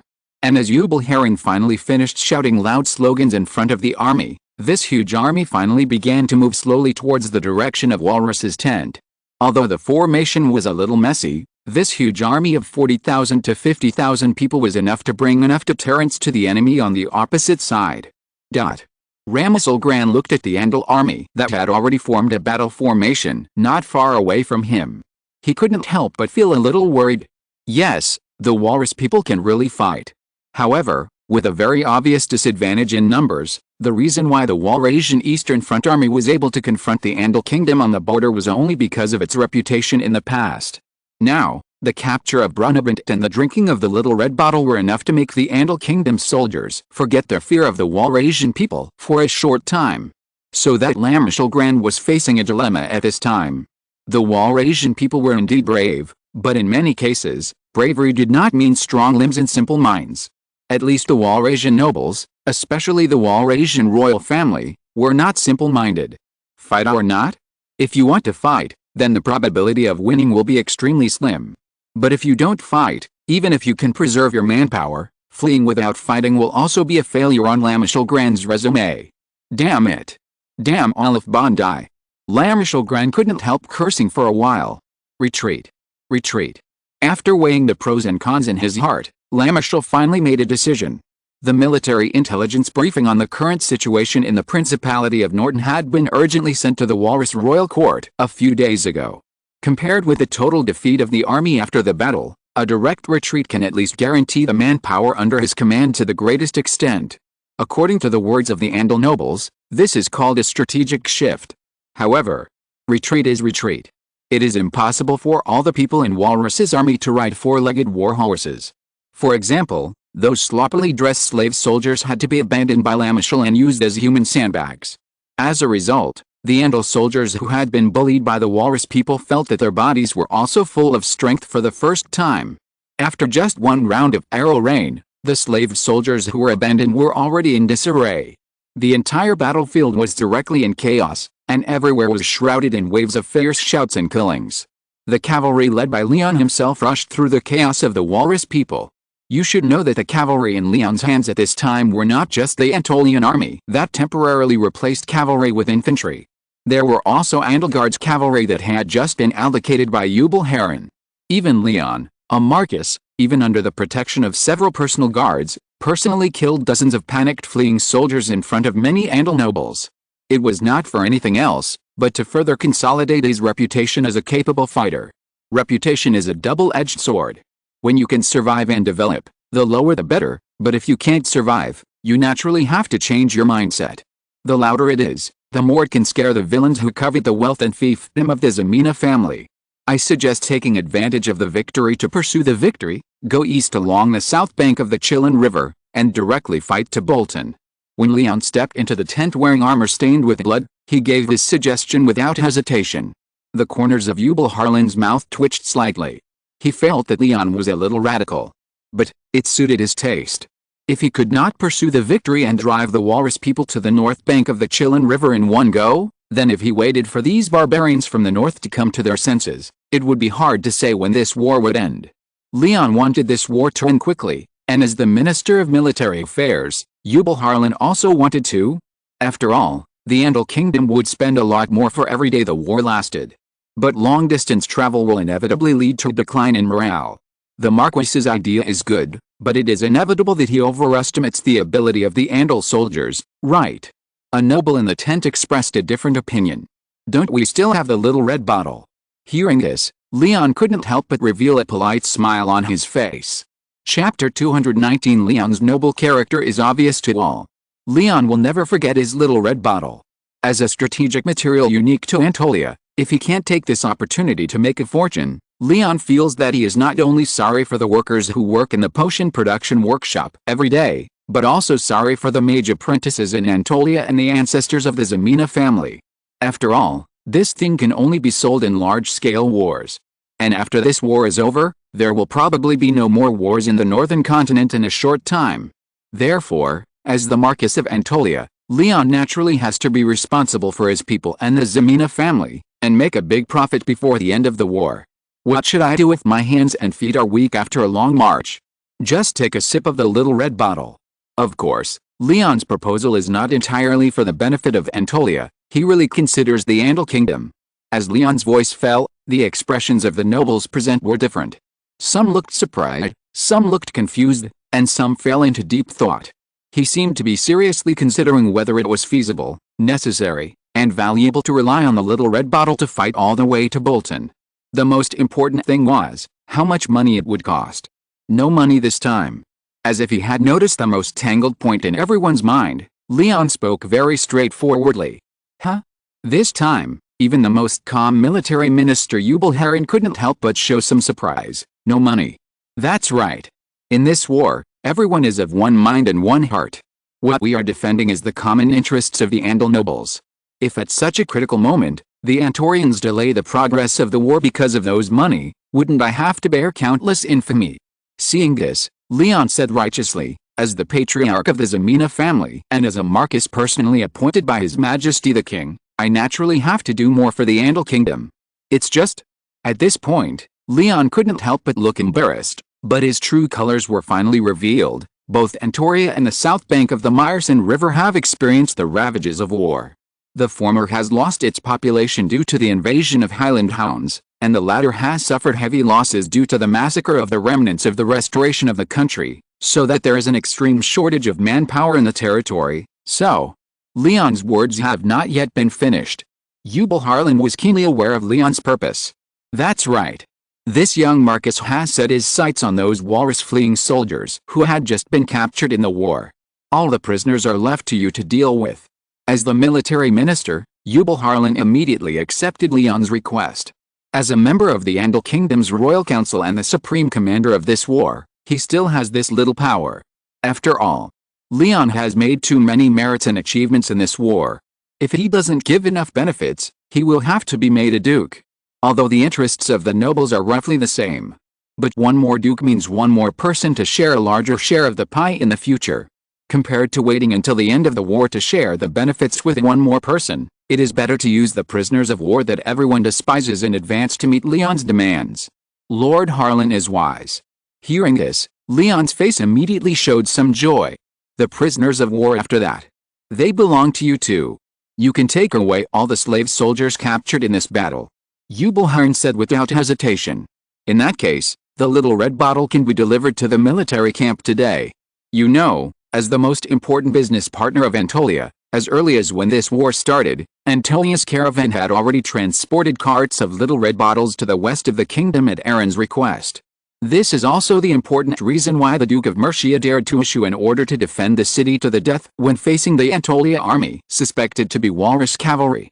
As for money, compared with the difficulty of increasing the population, it is much easier to get money. Not only is it affected by many factors such as birth rate, death rate, and adult rate, it also takes a very long time. No matter how much Leon encourages childbirth, there is no way for a while. So, in order to develop the abandoned land, Anatolia will issue bonds to further raise money.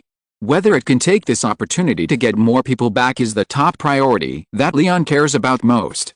As for whether these people who were packed back were refugees from the Principality of Norton or prisoners of war from Walrus, this was actually an irrelevant matter. There were ways to resettle refugees, and there were ways to use prisoners of war. Anyway, the faith of Anatolia was a hodgepodge, and even in peacetime, they were often regarded as Walrasians in the south of the kingdom. It was really a matter of indifference to directly establish this name. Enslaved soldiers. These people were actually slaves in the kingdom of Walrus, and things like a sense of belonging were completely nonsense. In that case, since they had reached an agreement on the use of the little red bottle, there was naturally no objection to the plan of pursuing the victory. As soon as the little red bottle is delivered, the whole army will set out. We must rely on this battle to make the walrus people never dare to go south easily again. Compared with the aggressive Andal army at the moment, the morale of the walrus army can be said to be obviously low. However, the army with the lowest morale was not the Eastern Front army that had just retreated, but the Southern Front army led by Olive Bondi. If the fall of White Rock Creek made Olive Bondi curse, then the news about Bolton City and Bruni Bent was like a thunderbolt. An army of only 2,000 people was rampant in the territory of the Principality of Norton. As the supreme commander of the Southern Front Army, he was helpless due to the shortage of military rations. However, what kind of punishment he would suffer after returning, and how furious the monarch of the Kingdom of Walrus would be, this was not the focus of Olive Bondi's attention at this time. Because behind them, there was a huge army, an Idrid army from the Stone-Crushed Castle. To be honest, if it was a real frontal fight, the Idrid army was really no match for the Walrus people. But the problem was, the current Walrus soldiers even had a problem with eating enough. Whenever Orlov ordered his men to plunder food from the surrounding towns, Idrid's army would follow closely behind. As a result, this originally aggressive army had already become a whole group of hungry people. It was considered a blessing from the gods that they could only exert half of their combat power. Chapter 220 Mendez, who is better, me or Leon? Kill. When the newly born eastern sun had just shown some traces in the distant horizon, the walrus people who were awakened by hunger heard a very familiar shout of killing. If it were in the past, the soldiers of the Walrus Kingdom would probably immediately pick up their weapons and rush out to fight. However, ever since they hastily retreated northward from the outside of the stone-crushing castle, this scene is too familiar. Sometimes it is evening, sometimes it is midnight, and sometimes it is early morning. The army of the Idrit kingdom is well aware of the essence of killing him while he is sick. Therefore, they not only closely followed the walrus army, but also harassed them again and again. Moreover, each time it was only a sneak attack by a small group of troops, and the large army followed far behind, in order to prevent the walrus people from suddenly having a brain cramp and deciding to fight to the death, so as to avoid unnecessary losses.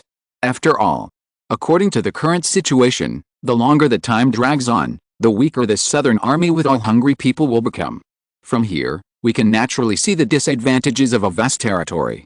The Kingdom of Walrus certainly has a vast territory, but in this era of extremely backward information transmission, the communication between the front and the rear can be said to be extremely slow. Aleph Bondi was able to contact Ramisal Gran, the commander of the Eastern Front Army. But the problem is, how much food does Ramisal have? What's more, the Eastern Front Army is also undergoing a strategic shift at this time. Before the defense line is completely stabilized, there is no way to provide substantial help to the Southern Front Army. As a result, this army led by the second-class Tabro Aleph Bondi has reached a point where it needs to rely on killing horses to replenish military rations. Therefore, when the familiar shouts of killing lingered in their ears, the walrus people had already rolled up their bedding very skillfully. They planned to continue running north under the leadership of a group of walrus nobles. As long as they run to Bolton City, everything will be fine. Even though this Norton city had fallen into the hands of the Antorians, the walls of Bolton City were tall and strong after all, which could give Aleph Bondi's army a break. But this time, the attack of the Kingdom of Idrit was not pure harassment. The reason why the second prince of the Kingdom of Idrit, Mendez, was able to serve as the commander of this army was not just a boast. This can be seen from the fact that he was able to lead the army of the Kingdom of Idrit and hold on to the stone fort for so long. And the harassment again and again these days was his one after another test. He did not have the elite soldiers of Antoria, so he could only wait until the walrus people were exhausted and even accustomed to the harassment and attacks of the Idrit people before he could seize the opportunity to give the most fatal blow. Yes, this time, almost all of Mendez's Idrit troops were dispatched. They had already taken advantage of the night to spread all over the hungry army, waiting for the clear morning light to cross the gray sky, and waiting for Mendez to give an order, and then they waved their weapons one by one, howling and rushing up. It must be said that Mendez is really something. After these days of invasion, even if he didn't know what the little red bottle of Antolia was, the prince of the Idrit kingdom had already raised the morale of the Idrit army to an unprecedented level. Enemy attack! Enemy attack! The Idrit people are attacking. In fact, Aleph Bondi, the commander of the southern army of the second-class Tabro, was not unaware of the Idrit people's tricks. But the problem was that he couldn't come up with a better way. Even if the army was sent to cover the rear, the entry of all the hungry people could not stop the Idrit people with high morale. And this is precisely the excellent matching mechanism of the northern continent. Even though the fighting power of the walrus people was well known, they could not escape the framework and setting of this matching mechanism. Seeing the Idrit troops attacking from all directions, the only thing Aleph Bondi could do in his life was to lead his own soldiers to try to tear a gap in the siege of the Idrit people, and then fight and retreat. Not far away, surrounded by a group of guards, Mendez was adjusting this almost one-sided battle. The exhausted walrus people had obviously reached the brink of collapse. Even if the regular army of walrus still had morale, the slaved soldiers, who were the largest in number, had already been in chaos. In this era, when the soldiers were in a tense situation, a roar in the middle of the night could cause the camp to explode. Even though the walrus people's supervisory team was trying their best to save the situation, the victory of this war was irreversible. Your Highness's plan is really pleasing to the eye. Next to Mendez, an Idrit noble who wanted to reveal his name, took the opportunity to flatter him. Hearing this, the prince couldn't help but turn his head and asked calmly, "How does it compare to the Antilians?" Hearing this, the noble who was thinking about moving forward before, silently shrank back. As the prince of the Kingdom of Idrit, Mendez Francis had already received the news from the north. When the Antolians appeared at the Andal border, both the Walrasians and the Andals were shocked by the crazy war plan of the Antolian army to cross the Principality of Norton from south to north. But the most shocked were definitely the Idrits. When the southern line of the Walrus army hurriedly evacuated from the outside of the stone-crushed castle, Mendez had thought of countless possibilities in his mind. But what he didn't expect was that the fact was the most impossible one he thought. Everything that the army led by the young Marcus did, even thinking about it now, made Mendez feel unbelievable. 2,000 people. Only 2,000 people, but achieved a result that tens of thousands of Hydra troops had never achieved. In a sense, it even indirectly saved the fate of the Stonewall Fort and the fate of the Hydra army. So, at this moment, listening to the flattery of the Hydra noble, Mendez's mood can be said to be quite complicated. If it were in the past, he would definitely be overjoyed with the results of the battle in front of him. But with the precedent of the Antolians in front of him, Mendez just felt that there was nothing to be proud of. Count Felden? What do you think? Thinking of this, he couldn't help but look at the envoy who was ordered to go to the south bank of the Myrson River. Your Highness is no worse than the Marcus, Count Felden said without hesitation. And Chapter 221, ending, but not completely. Count Felden is a smart man. As one of Prince Mendez's confidants, he knows very well what he should and shouldn't say at this time. However, Mendez's inquiry still reminds Count Felden of that warm afternoon, and the Andal nobleman who decided to march north without hesitation when he stepped on the south bank of the Myrson River. Before that, he just thought that the young noble was a little too simple. Frank, sincere, calm, kind, and straightforward. He has all the good qualities that the nobles claim to have but never have. And now, he just thinks that everything is a false appearance hidden under a gentle mask. How can an ordinary noble make such a crazy decision? Count Felden has no way to connect Leon's victory with that young and handsome face. He just thinks that this world is too wonderful. That guy is definitely a monster. Even enough to have the title of Duke. No, in time, he will definitely have the title of Duke. Did you make any conditions when you were on a diplomatic mission to the south bank of the Myrson River? Even though Count Felden had already told him everything about his experience, Mendez still couldn't help asking. No. And the Marquis agreed very readily. Hearing this, the prince couldn't help but feel a little headache.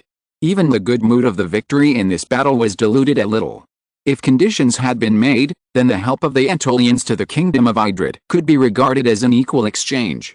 Although there may be a small mistake in the weight of the weight, the input and return may be barely considered balanced. But now, the Antolians didn't want anything, but Mendez couldn't give nothing.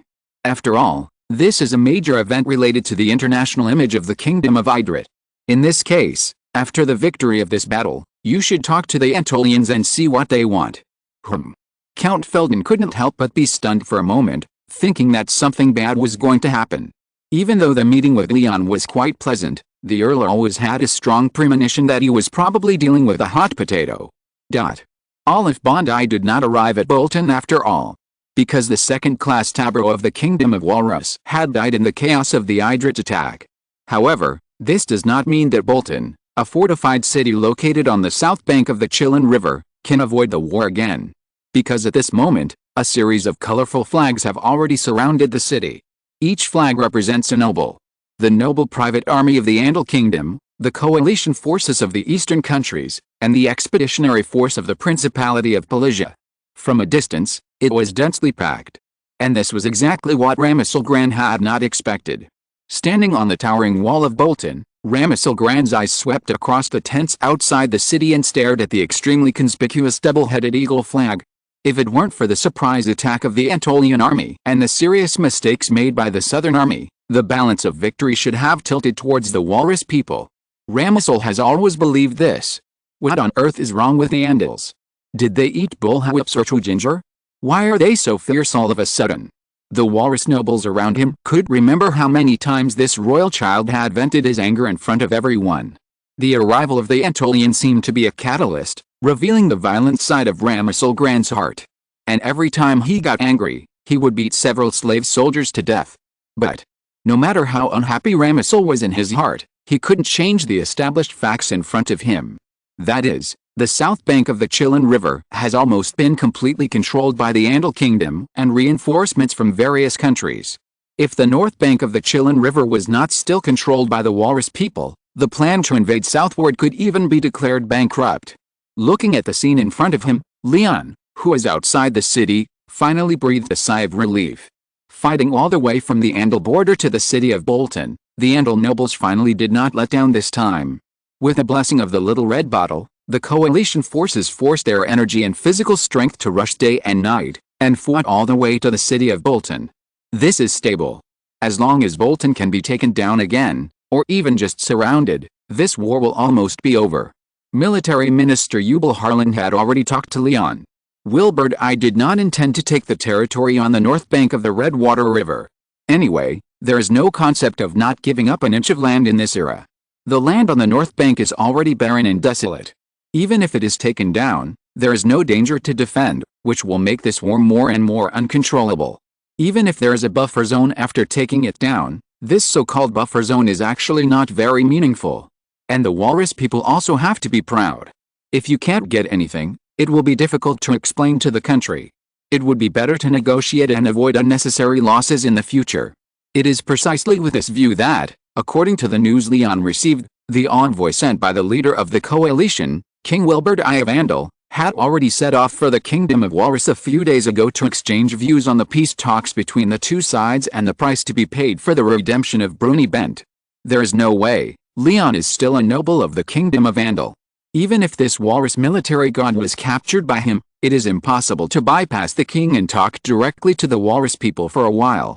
However, for Leon, these things are actually irrelevant. With the merits of the Antolian army this time, no one dares to cut less for Leon when dividing the cake. As the cavalry commander appointed by Eubal Harlan, Leon will naturally have nothing to do with the siege of Bolton. It is impossible to let the cavalry hit the city wall, right? Therefore, what Leon has to do on the battlefield has actually been done. Taking advantage of this gap, Leon naturally wanted his soldiers to use the traditional skills of the Antolians, packing refugees. You know, all the way from the south bank of the Myrcid River. In order not to slow down the Antolian army's marching speed, there are many benefits that he has not had time to reap. Now that there is an opportunity, he must make up for it. After all, now, Walrus's slave prisoners of war are already there. If he can't get some refugees from the Principality of Norton back, Leon always feels that something is missing. No more. Chapter 222 The End of the War. Talking is talking, fighting is fighting. The negotiation process in the rear will not affect the coalition siege of Bolton City. There is no way.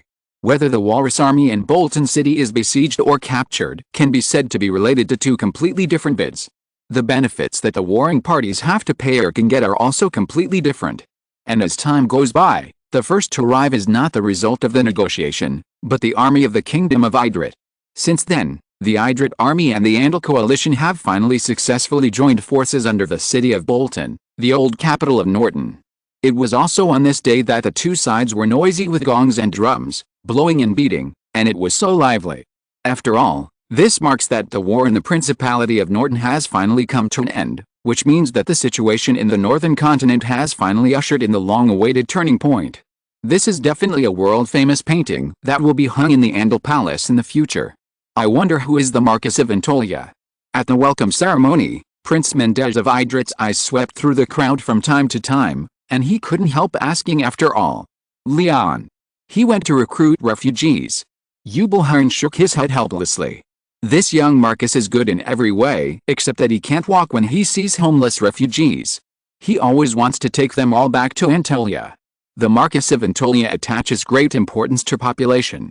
Mendez quickly caught a key point in the answer of the military minister. The fiefdom of the Ximena family is located in the southernmost part of the Andal kingdom.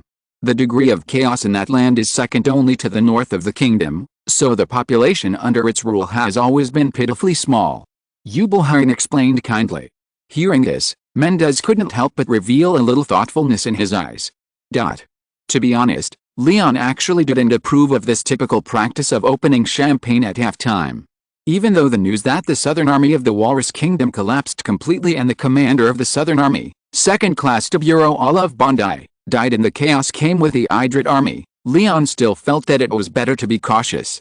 So he simply went out with his soldiers to pack up the refugees after reporting to Eubal Harlan. Refugees are good. One more refugee can give Antolia an extra labor force in the future. Since ancient times, there are only a few ways to increase the population.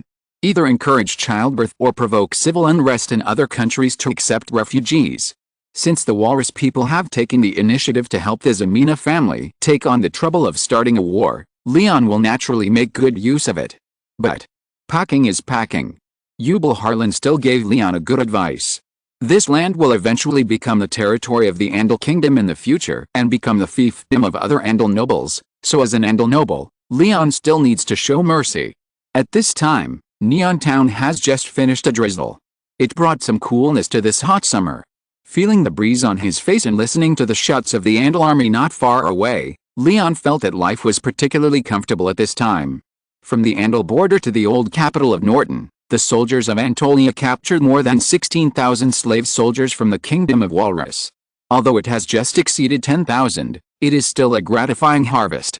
And León always believed that if he could cultivate the territory of the Principality of Norton, then when Bolton City was broken, the total number of prisoners of war and refugees would exceed 100,000, which should not be a problem. If it were not for the fact that Antolia's eating would not look too ugly, if it were not for the fact that these towns located in the Principality of Norton would not become a wasteland after the massacre of the Walrus people and the migration of the Anatolia army, it would not be a problem to migrate 200,000 or 300,000 people at a time. My Lord Marcus, Count Felden has arrived. Just as León was circling on the map and thinking about which town he should go to next, Stein, the leader of the Antolian mercenary group, came to León's side. Count Felden. Why is he here? León's memory of this Idrit nobleman, whom he had met on the south bank of the Meyerson River not long ago, was naturally very clear. If Count Felden had not brought him the Idrit people's request for help and the information of the Principality of Norton, León would not have made up his mind so quickly and achieved such an amazing result in public. How are you, Count? León's smile still made Count Felden feel like a spring breeze. But at this moment, the Count did not dare to underestimate the young nobleman in his heart. León's merits were laid out nakedly. This alone was enough to make any Idrit person respect this foreign nobleman. Mr. Marcus.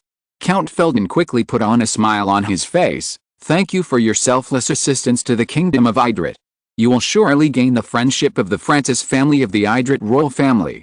Here he comes. In just a few words, León already understood the purpose of this Idrit nobleman. He came on behalf of the Kingdom of Idrit, or rather, he came on behalf of the Francis family. The current war is about to end. In this case, the benefits of the Kingdom of Idrit should also be received. Although León did not offer a price when he decided to send troops, the Kingdom of Idrit dared not to give it. At least in the current northern continent, the ranks of the nobles have not advanced to the point where they don't care about their reputation and fame. His Highness Mendez is thoughtful. León's eyes immediately flashed with joy. How could he refuse someone who came to give him benefits? Exclamation mark. I don't know. Is the Marcus interested in the prisoners of war in the hands of the Idrit people? Now that I have learned from Yubel Heron that León wants people, everything will be much easier. As a foreign noble, unless León is willing to give up his Andal noble status, the Idrit kingdom will not give León a title, let alone land. So there are actually very few choices left for the Idrit people. Money, population, food. There are only a few. In the eyes of the nobles, population is obviously much cheaper than money and food. Especially after this war that almost affected most of the northern continent, which noble is not tied on money? So compared to other things, giving people is a better choice. It can even unexpectedly meet the demands of the young Marcus, which can be said to kill two birds with one stone. And according to the meaning of His Royal Highness Prince Idrit, after the final division of interests is announced, León can even choose a few fiefs of Idrit nobles and transport all the people in them, which will also make it convenient for Mendez to hand over those fiefs to the nobles who have made military achievements but do not deal with him. His Highness Mendez is really generous. León said happily. You know, compared to the Eastern Front troops captured by the Andal coalition, the number of prisoners of war in the Stone Crusher Castle, as the main attack direction of the Walrus people, is at least twice that of the Andals. This can definitely be regarded as a pleasant surprise. In addition, His Royal Highness the Prince has another generous gift. Count Felden added. What is it? León couldn't help but be curious. I don't know much about it, but it will be sent directly to the Marquis's territory when the time comes. I believe the Marquis will be satisfied. Count Felden had to explain. Walrus Kingdom. Brandenburg. As the kingdom with the largest territory in the northern continent, Brandenburg, the capital of the Walrus Kingdom, is located on the shore of the Franden Lake in the Berlamo grassland. Although it is summer now, perhaps because it is adjacent to the lake, this huge capital is still a little cool. But Even though the surrounding scenery is beautiful and the green grassland is fascinating, there is always a lingering fishy smell in the air. Brandenburg is the largest city in the Kingdom of Walrus. However, compared with Essex, the capital of the Kingdom of Andal, this city deep in the grassland is a bit sloppy. The Walrus people originally made a living by nomadism. There are not many people living in the city. Therefore, whether it is the overall architectural style or the street layout, everything in Brandenburg looks particularly rough. The large areas of cattle and sheep outside the city and the clothes that are very different from the Andals also render a very strong exotic style for the city. A large number of half-dressed slaves fell on both sides of the uneven road, and countless livestock feces and urine were pushed on one end of the wall. You know, this city is not only the capital of the Kingdom of Walrus, but also the largest slave trading center in the northern continent. Every year, countless small tribes in the Kingdom of Walrus become slaves, and large tribes split in conflicts. So, if you ask where there are the most slaves, then the Kingdom of Walrus is definitely second to none. But this is the tradition of the Walrus people.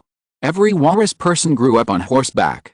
They are fierce and brave, and they have a strong character.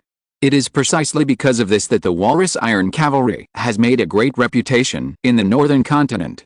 But, at this moment, the sky over Brandenburg seems to be shrouded in a depressing cloud.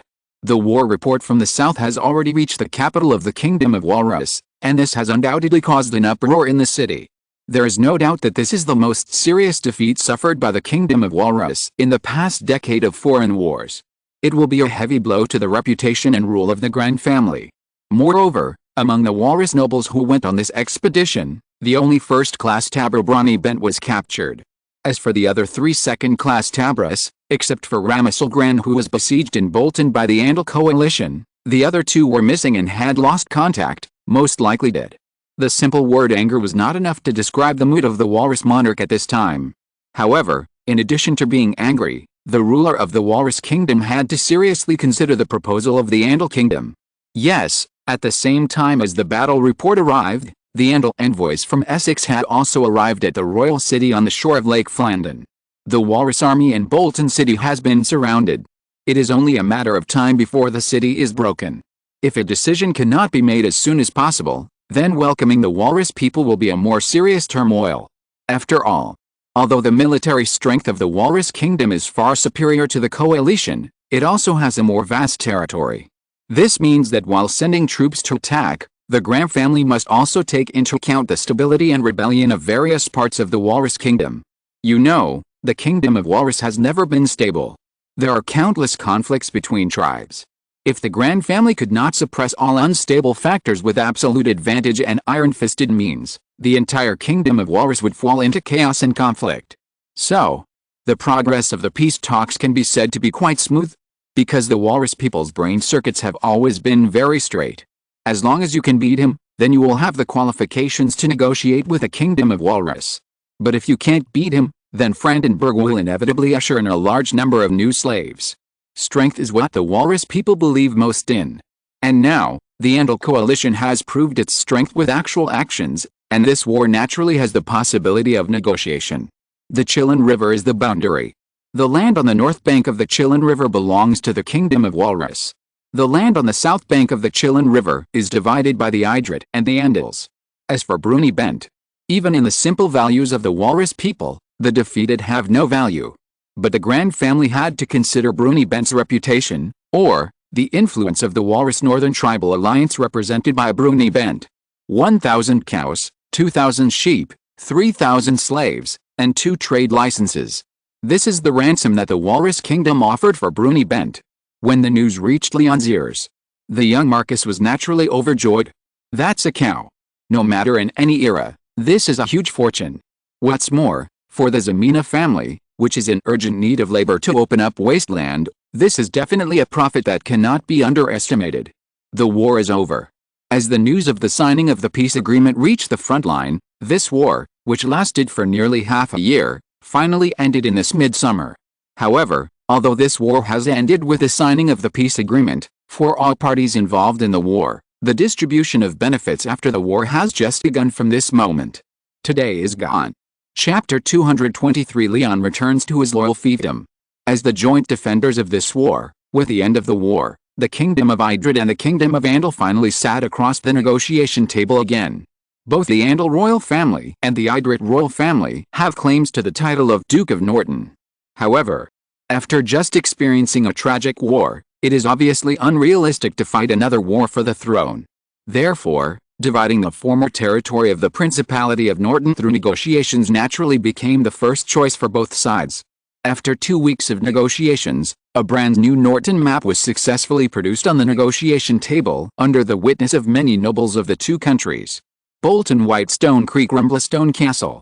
These three important towns distributed along the central axis of the Principality of Norton have become the new border between the Kingdom of Idrid and the Kingdom of Andal. Among them, Bolton and Whitestone Creek belong to the Kingdom of Andal. The gravel castle in the south is occupied by the Idrid people. Looking at this new border between the two countries, Leon inexplicably had a familiar feeling in his mind. From Beshi Creek to the north, isn't this the route for the second half of the march northward? Exclamation mark. As for the coalition forces from the eastern countries and the expeditionary forces from the Principality of Pelusia, monetary and material compensation is definitely indispensable. For the marriage, the Andals and the Idrid people even jointly took out an earldom and 3 viscountdoms to confer the title of foreign noble families who made outstanding contributions in this war. This is actually a convention. Dividing a family branch to other countries to be a noble can greatly ensure the continuation of the family. As for why the Idrid people did not take out the territory to entertain the Ximena family, on the one hand, it is because the Ximena family is really sparsely populated. As for the second point, it is because Leon has helped his family branch get the title of Viscount of Shuanghu Town. Leon's cousin, a branch of the Ximena family, the temporary chief executive of Chenmulan, Philip Ximena of the Ximena Napurin family, will be awarded the title of Viscount of Shuanghu Town.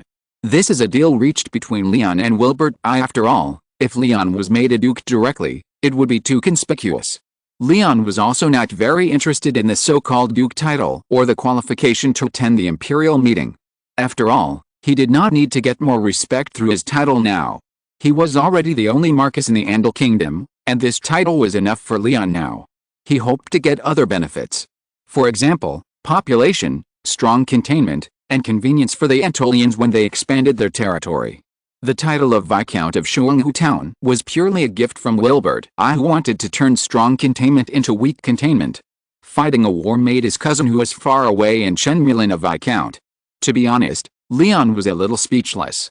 However, Leon also understood that the Ximena family, which occupied the south bank of the Myrcid River, had received more generous rewards than any other noble vassal.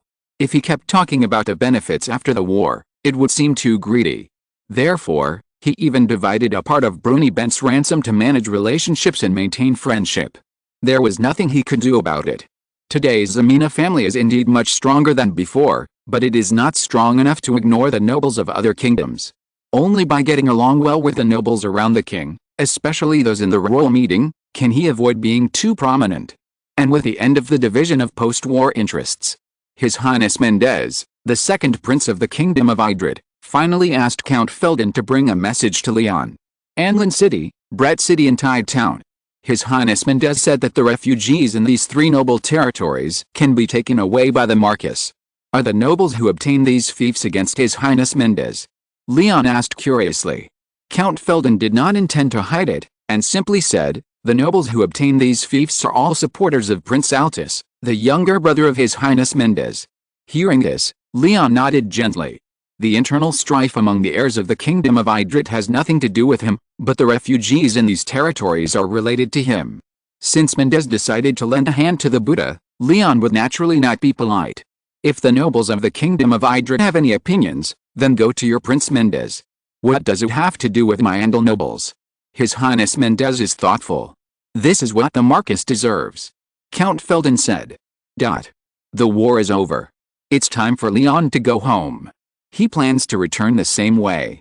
From Bolton City to the south, passing through Whitestone Creek, Shuanghu Town, and Stone Fort, until arriving at the south bank of the Myrcid River. This is the route Leon set for himself to return to the south, mainly to quickly migrate the refugees promised by Prince Mendez back in a short time. After all, Prince Mendez wants to kill someone with a borrowed knife, and the nobles of the Kingdom of Idrid are not all fools. Leon has never had too much expectation for the confidentiality awareness of the nobles of this era. If Leon waits for the new lord to arrive in the territory, how can he relocate the refugees? For this reason, from Bolton City to the south bank of the Meyerson River, this journey that originally only took 10 days to complete, Leon took a full month. Nearly 2,000 Antolian cavalry, escorting more than 100,000 people including prisoners of war and refugees, marched south. This is not even all. Behind the Antolian army, there are also conscripts borrowed by Leon from the Duke of Mercia, who are also guarding hundreds of thousands of refugees. Compared with encouraging childbirth, accepting refugees is the fastest way to achieve population growth in a short period of time. South bank of the Meyerson River. Bello has already led a group of Antolian officials looking forward to it. The northward movement of the Antolian army greatly restrained the military power of the Walrus people, so that this land on the south bank of the Meyerson River has never suffered the disaster of war since the remnants of the restoration of the country. Of course, although there is no disaster of war, the remnant rebellion directed and performed by the Antolians has occurred from time to time. However, these rebellions can be suppressed by the Antolian soldiers at the fastest speed every time, and in fact no casualties will be caused. After all, in order to make the south bank of the Meyerson River a direct territory without any obstacles, it is still necessary to create an atmosphere of high rebellion. Rebellions broke out on the border of the kingdom, and it was very reasonable for the Marquis to directly govern. It was also adhering to this concept that Leon sent letters to the capital, one after another on the way back to the south bank of the Meyerson River. The core content of all the letters is only one, that is, the south bank of the Meyerson River is not peaceful, and the noise of the remnants of the restoration of the country makes the Antolians exhausted. In short, if anyone dares to propose the division of the south bank of the Meyerson River, the remnants of the restoration will probably send him a warm greeting. There is no way. In the previous battle on the south bank of the Meyerson River, the most captured by the Antolian army was the brass harpy masks of the remnants of the restoration. Every time they claim to be in rebellion, they can produce a batch of masks, and others cannot help but believe it. Even if they don't believe it in their hearts, at least they have to believe it verbally. And if you're listening to this novel on a channel other than Fanfic World, it means they downloaded and uploaded it without effort. We cordially invite you to visit our channel, Mundo Fanfic Novelis. There you'll find the original version of this story, and you can explore many other novels of various genres. We're waiting for you to immerse yourself in a world of incredible novels. Chapter 224. Leon puts forward new requirements for the development of the south bank of the Meyerson. The farmland is full of greenery. As the chief executive of Eiderport appointed by Leon himself, Bello has been faithfully practicing Leon's governance philosophy. Building roads and bridges, reclaiming wasteland for farming, comforting refugees and building houses. Although only 2 months have passed, the south bank of the Meyerson River, a land that once experienced the massacre of the remnants of the restoration, has gradually recovered from the previous war. And in the open space in the center of Eiderport, the traces of the blood sacrifice of the remnants of the restoration with the lives of the people have been gradually erased. Only a brand new Eiderport Liberation Monument stands in the center of the town, and together with the broken walls and ruins preserved around it, it is engraved with the pain that happened a few months ago. Now, we are building a road connecting Eiderport, Navarra City and the Southwest Highlands. At this moment, Bello is standing in front of Leon, reporting to his young lord everything that has happened on this land in these days. Due to the impact of the previous war, even though we have tried our best to restore farming, the grain output in the area south of the Meyerson River this year is probably only 2/3 of that in previous years. However, the fishery in Port Eider has recovered smoothly. The remnants of the restoration of the country did not destroy the fishing boats moored along the coast, especially the refugees brought back by the Marquis from Tide Town. Not only did many of them have experience in fishing, but there were even dozens of shipbuilding craftsmen. Bello's tone was slightly excited. Focus on developing offshore fisheries, adapt to local conditions, and create an industrial chain with local characteristics. This is the original words written by Bello in a little notebook. It is an important instruction given by the Marquis on the future planning of Port Eider. You know, after the first collective study held by Leon, Bello held 2 more collective studies in Port Eider. The purpose is to make the newly promoted officials who have just joined the Ximena family in this land more clearly understand the governance wisdom and foresight of the Marques, and realize the self-purification and self-improvement of the officials on the south bank of the Meyerson River through continuous supervision and assessment. Good job. The high praise for Bello's work report made this young man in his 30s very happy.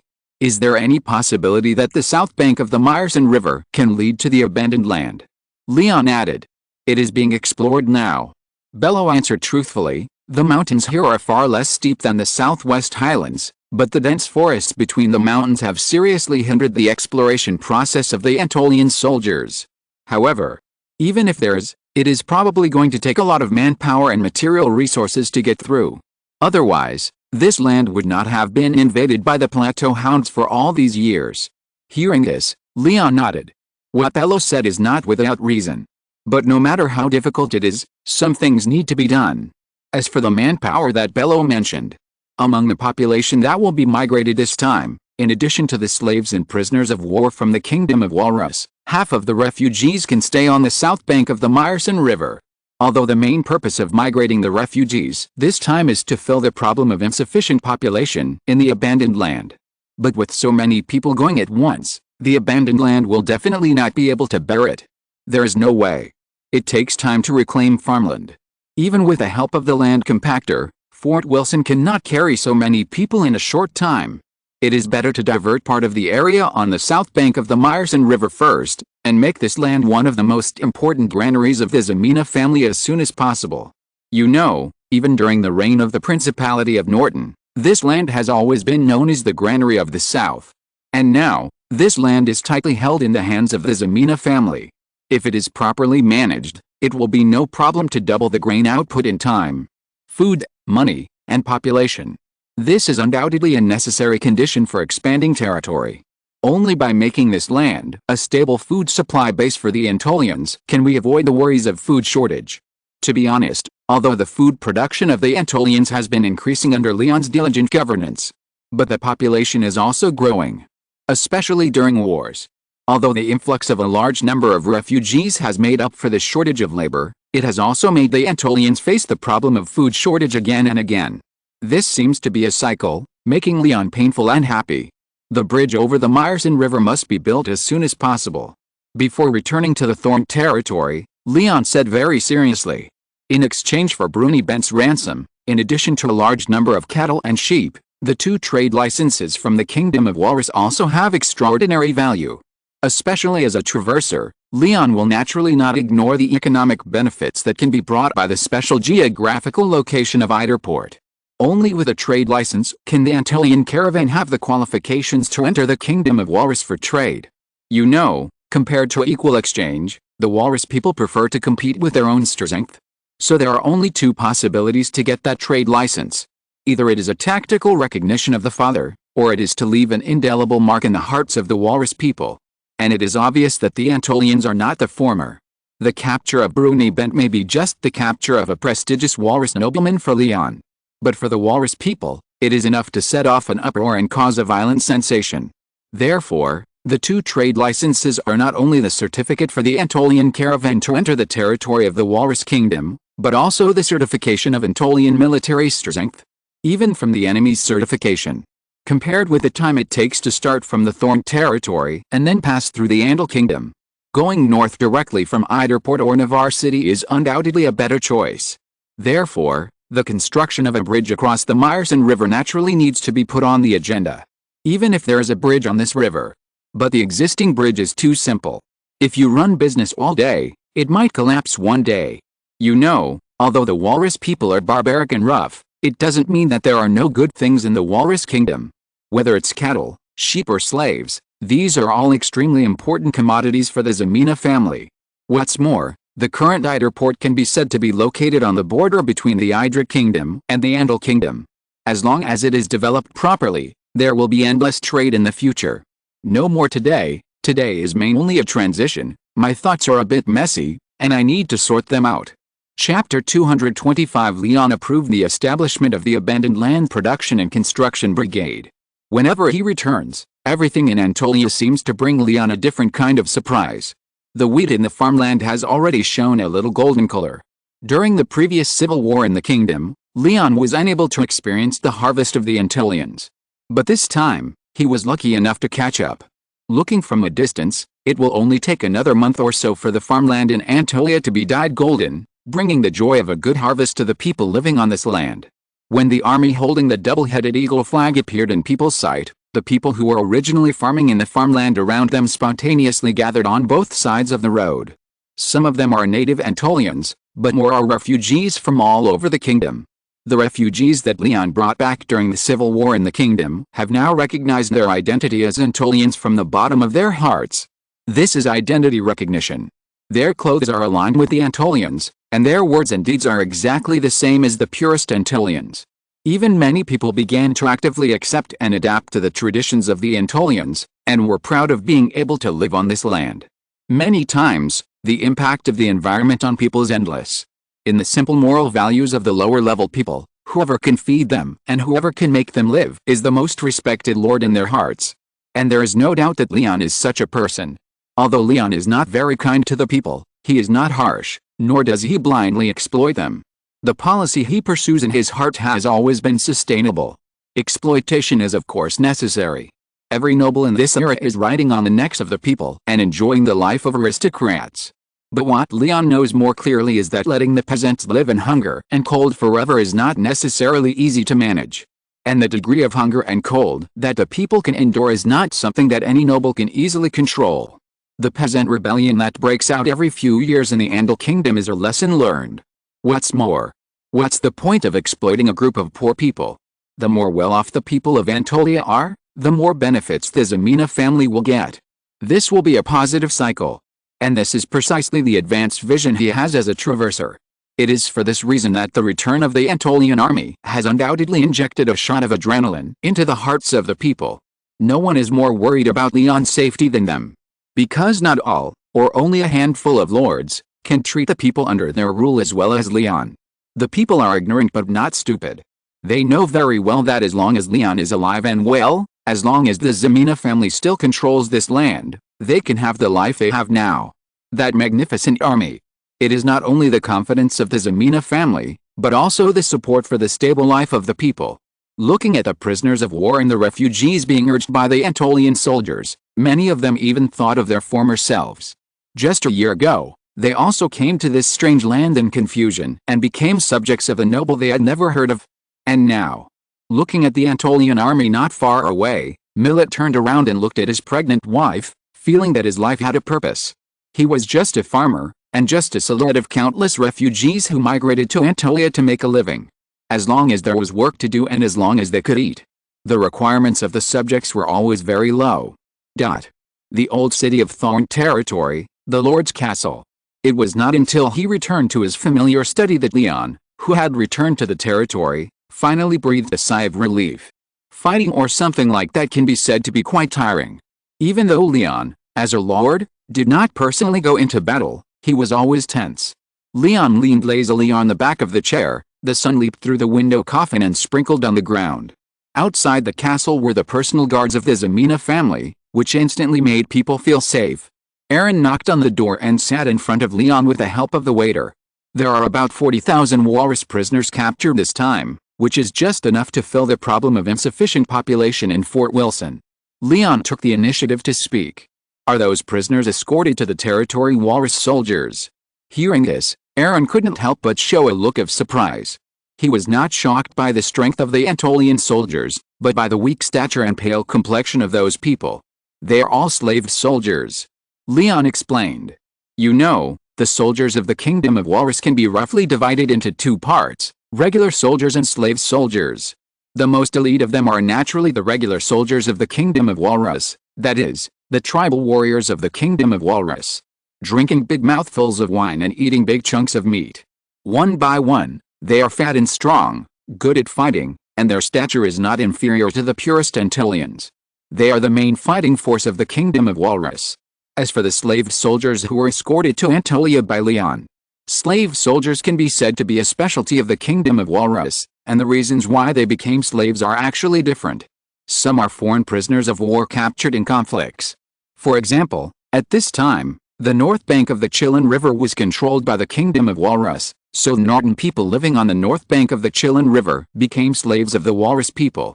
Not only did they have to suffer humiliation from the Walrus people, but their lives and property were completely in the hands of the Walrus nobles.